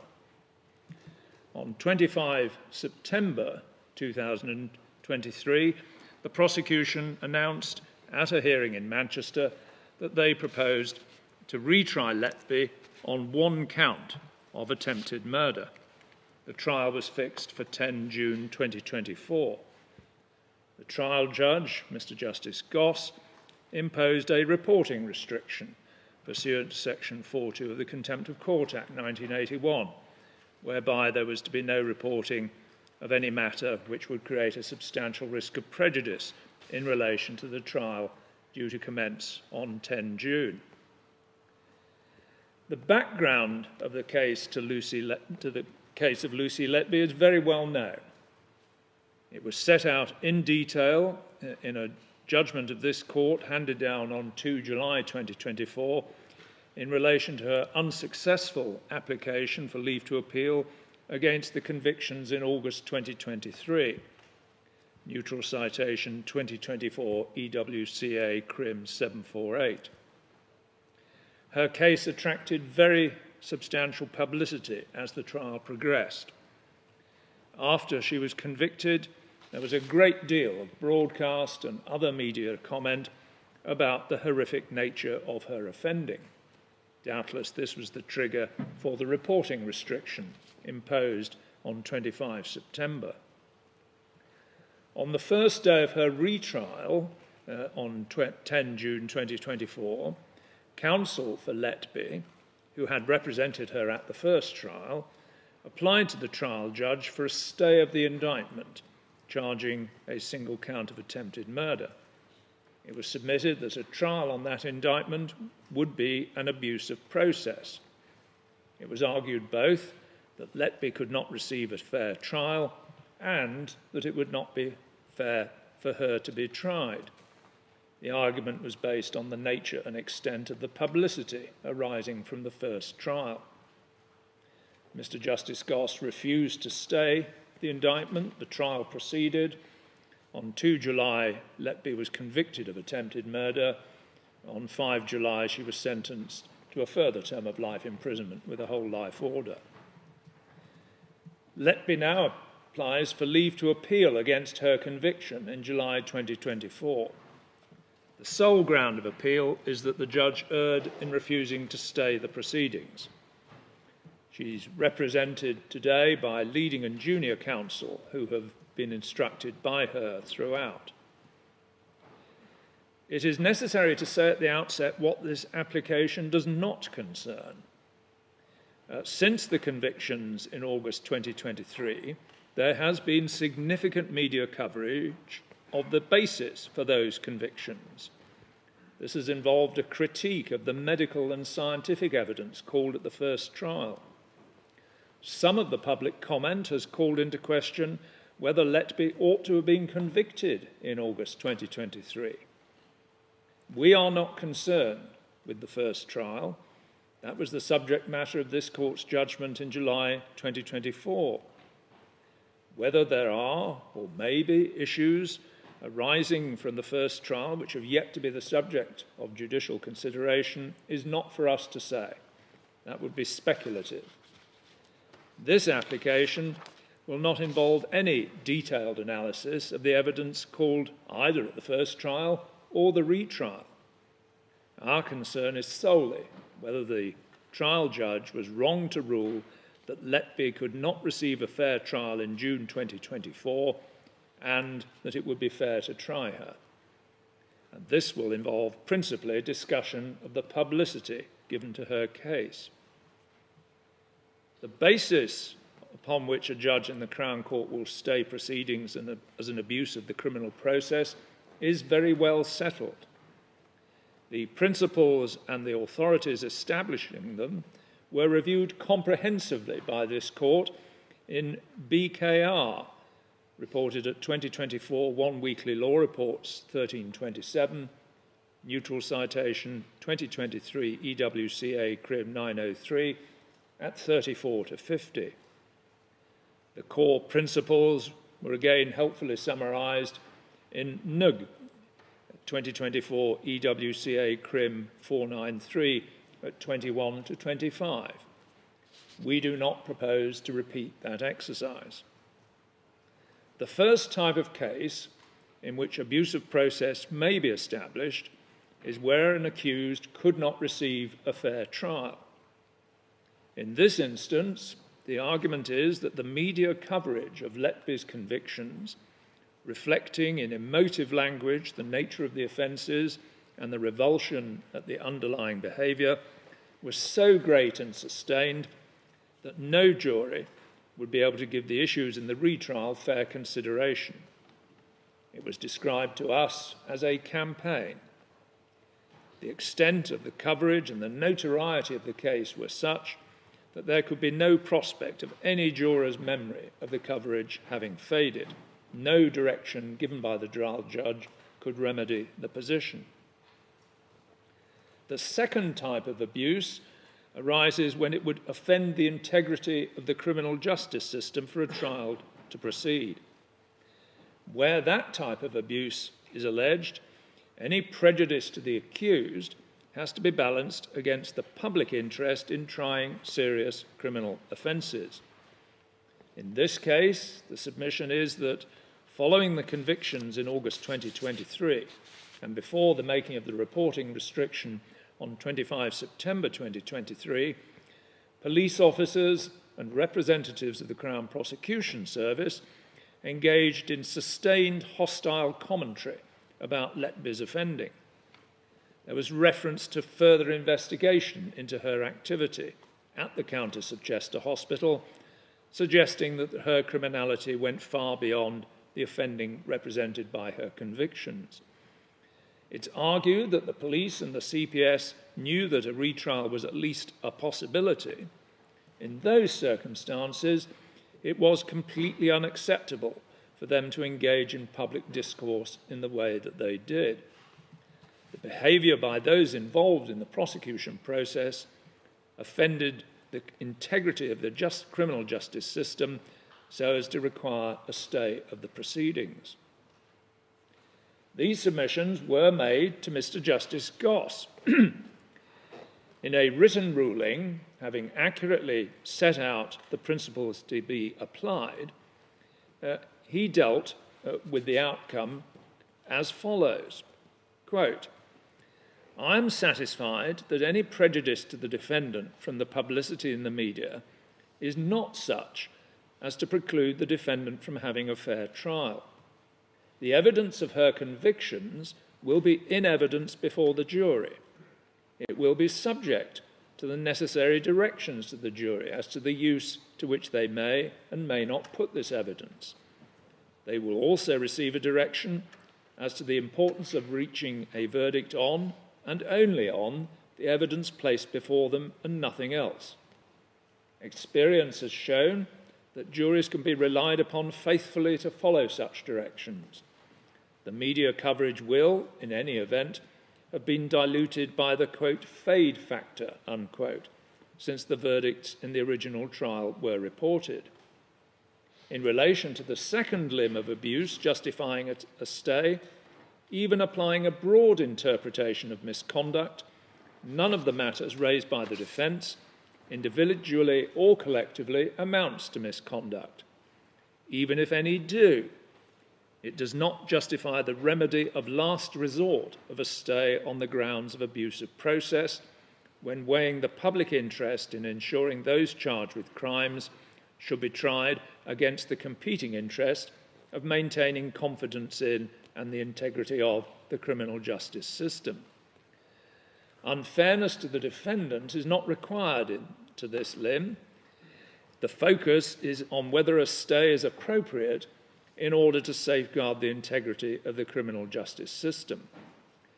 The matters raised by the defence can be addressed and accommodated by the trial process, including any suggestion of malpractice or financial or other motives for untruthfulness on the part of any witness.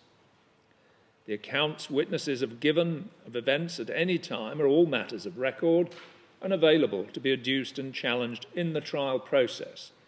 The fairness of the trial is not compromised, nor could the court's sense of justice and propriety be offended, or public confidence in the criminal justice system be undermined by the trial proceeding," unquote.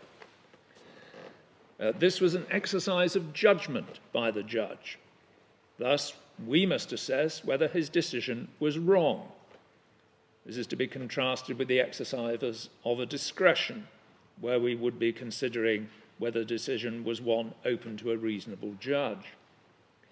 Having said that, we must give substantial weight to the fact that Mr. Justice Goss had been the judge throughout the proceedings.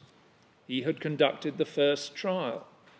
He was fully aware of the factual nature of the case to be put to the jury in the retrial, and to that we must add the fact that his experience as a criminal judge is unrivalled. It follows that his judgment must be afforded very considerable respect. As is apparent from the judgment handed down by this court on 2 July 2024, the first trial involved a wealth of scientific and medical evidence from an array of expert witnesses. In relation to the counts of which Letby was convicted in August 2023, the evidence was circumstantial. Some of the evidence related to Letby herself. Reliance was placed on the following matters: her ubiquitous presence when babies died or suffered collapse, creating false entries on documents with the apparent intention of concealing her unlawful activity, taking home handover documents apparently connected to the babies who had died or collapsed, searching Facebook for the families of babies who had died, making statements in private notebooks consistent with guilt. A great deal of expert evidence was called. Various causes of death or intended death were identified. Air embolus, caused by air being injected into the vasculature via intravenous lines. Air forced down a nasogastric tube. Insulin poisoning. Overfeeding with milk. Trauma. These alleged causes of death were the subject of expert evidence. This evidence was challenged in the course of the trial, particularly in relation to the proposition that babies had died because of an air embolism caused by deliberate injection of air. Letby herself gave evidence denying any unlawful act towards any baby in her care. The case against Letby, which was tried in June and July 2024, did not rely on expert evidence to demonstrate the unlawful act carried out by her. Rather, the prosecution relied on the evidence of a Dr. Jayaram, a consultant paediatrician who worked at the neonatal unit. The baby who was the subject of the trial was extremely premature and had been intubated on her arrival on the unit. Shortly afterwards, Dr. Jayaram came to the area where the baby was being cared for to find Letby by the baby's cot. The monitor showed that the baby had a dangerously low blood oxygen level, desaturation. Letby was doing nothing to assist the baby, whether by administering oxygen or calling for assistance. The cause of the desaturation was that the endotracheal tube had been dislodged. The prosecution case largely depended upon the jury accepting the evidence of Dr. Jayaram. His evidence was the subject of significant challenge, the suggestion being that his account of Letby's acts and omissions was wrong. Mr. Justice Goss was provided with a very substantial body of digital material showing the level of publicity. The defence compiled a schedule of media content intended to give examples of the kind of coverage there had been. The schedule contained links to particular online articles or reports. Of the 64 entries on the schedule, 59 related to coverage in the days following the final verdict of the jury in August 2023. Most of the coverage was close to the date of the verdict, although it did continue sporadically until 25 September 2023. We have read all of that material.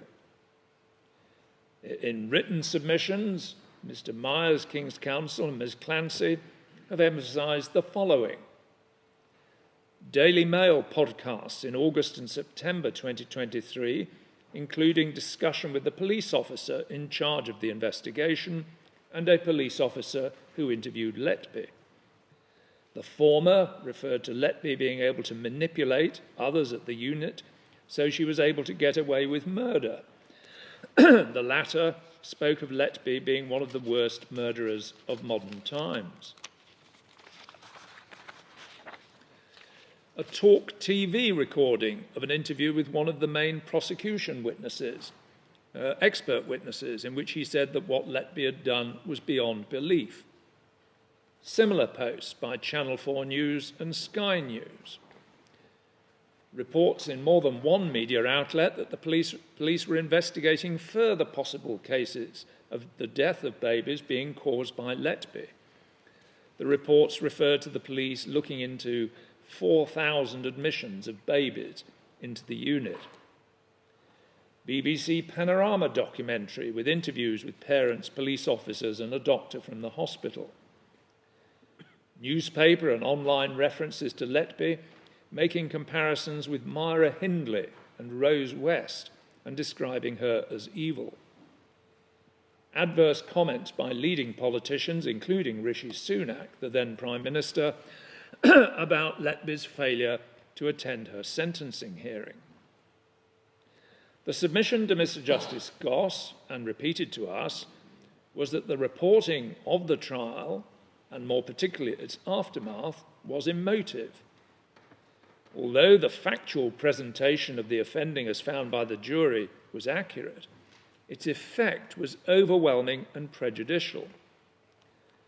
To use the language of the written submission, the vitriolic nature of public comment and the prejudicial matters reported created exceptional prejudice.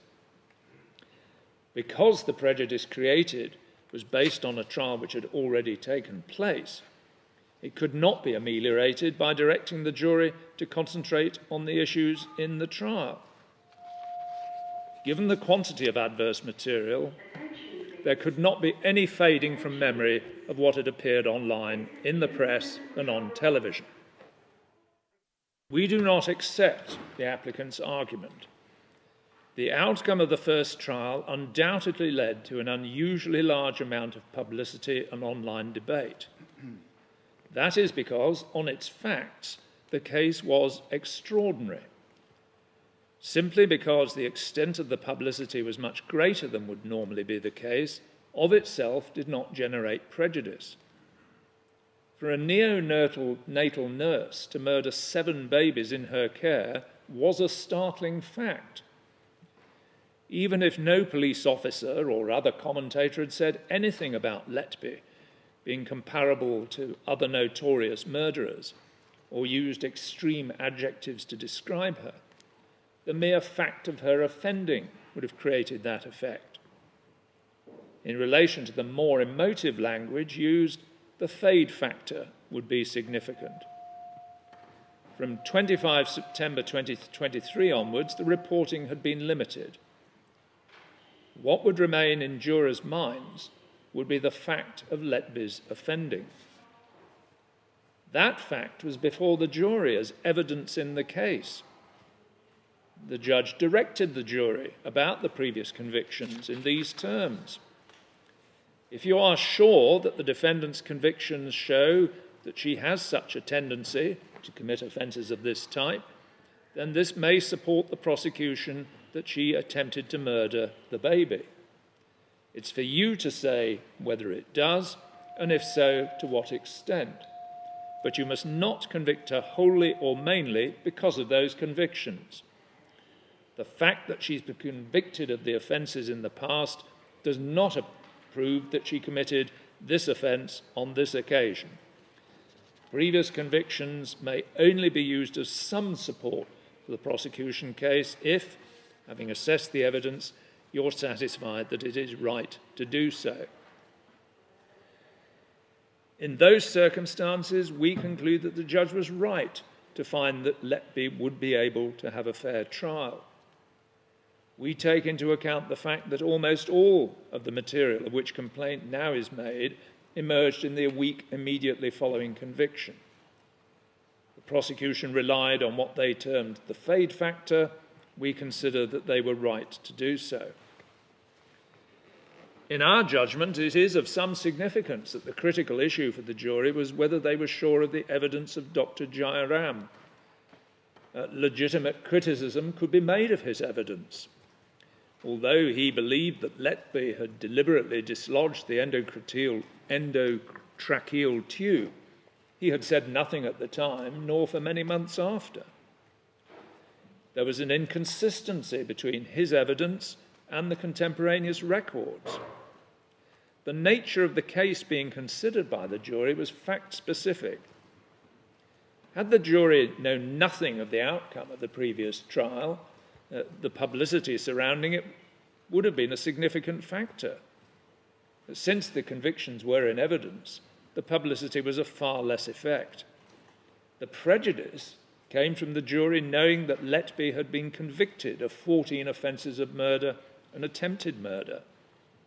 That prejudice, as a matter of law, was outweighed by the probative value of the convictions.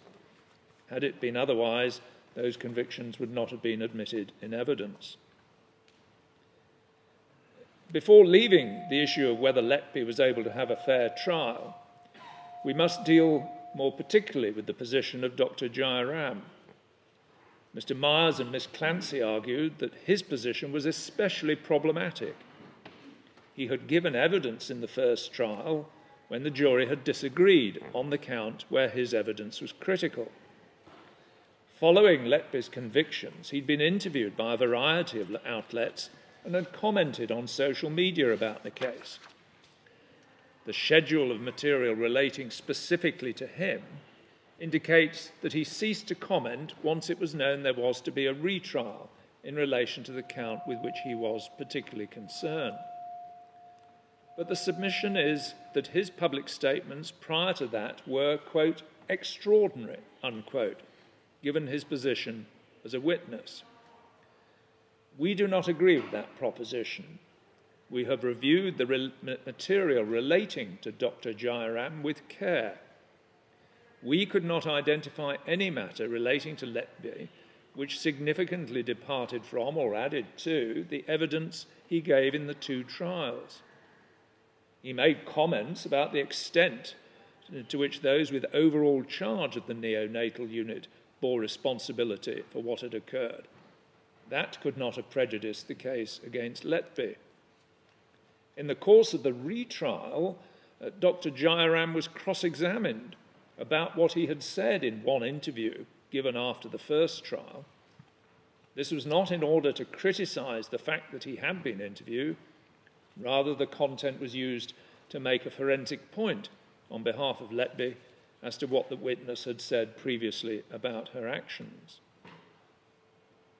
The argument in respect of the second type of abuse is that the police and the Crown Prosecution Service made comments after the verdicts in August 2023 which were unacceptable and inexcusable.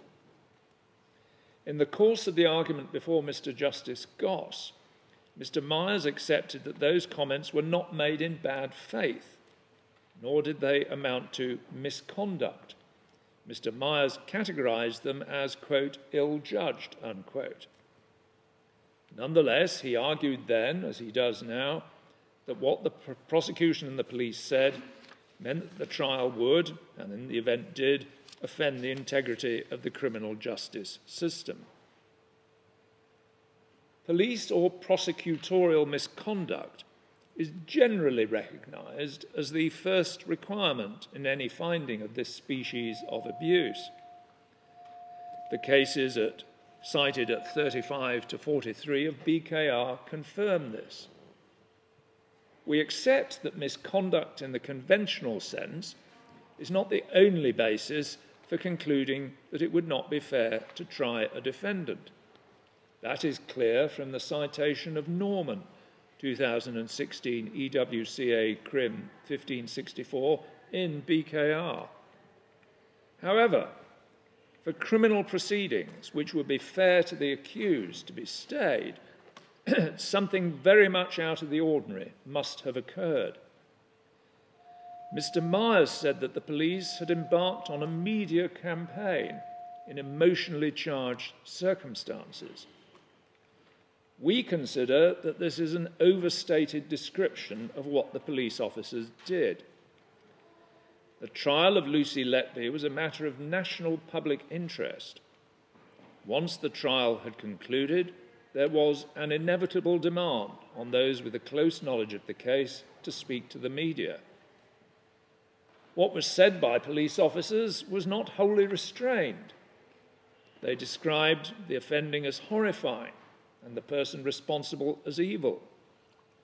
But they did so after a jury had found that Letby had murdered 7 babies.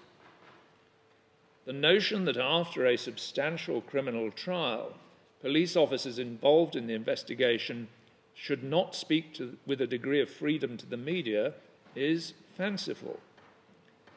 If a person is convicted of multiple offences of the kind with which we're concerned, what the police say about the person is bound to be hostile. It could hardly be otherwise. It does not make the comments of the police akin to misconduct. It's said that this case was different because there was at least the prospect of a retrial. This did not materially affect the position. Letby had been convicted of 7 counts of murder and 7 counts of attempted murder. She was sentenced for those offences. The trial judge did not impose any restriction on reporting of the sentencing exercise. Nothing said by the police officers went beyond what would have been apparent to the jury as soon as they were told of the nature and extent of the other offending. Reporting of the outcome of the first trial included material relating to continuing investigation by the police. It was reported as follows, quote, "Police are now investigating 4,000 admissions made into neonatal units at the Countess of Chester Hospital and the Liverpool Women's Hospital, where Letby spent time training between 2012 and 2016. The probe is a continuation of Operation Hummingbird, the investigation into the deaths and non-fatal collapses at the Countess of Chester Hospital. Detective Superintendent Paul Hughes, who led the investigation, said, 'This does not mean we are investigating all 4,000. It just means we are committed to a thorough review of every admission from a medical perspective to ensure that nothing is missed throughout the entirety of her employment as a nurse.' In written submissions, Mr. Myers and Ms. Clancy said that the remarks of the police officer, quote, were, quote, lamentable, unquote. We disagree.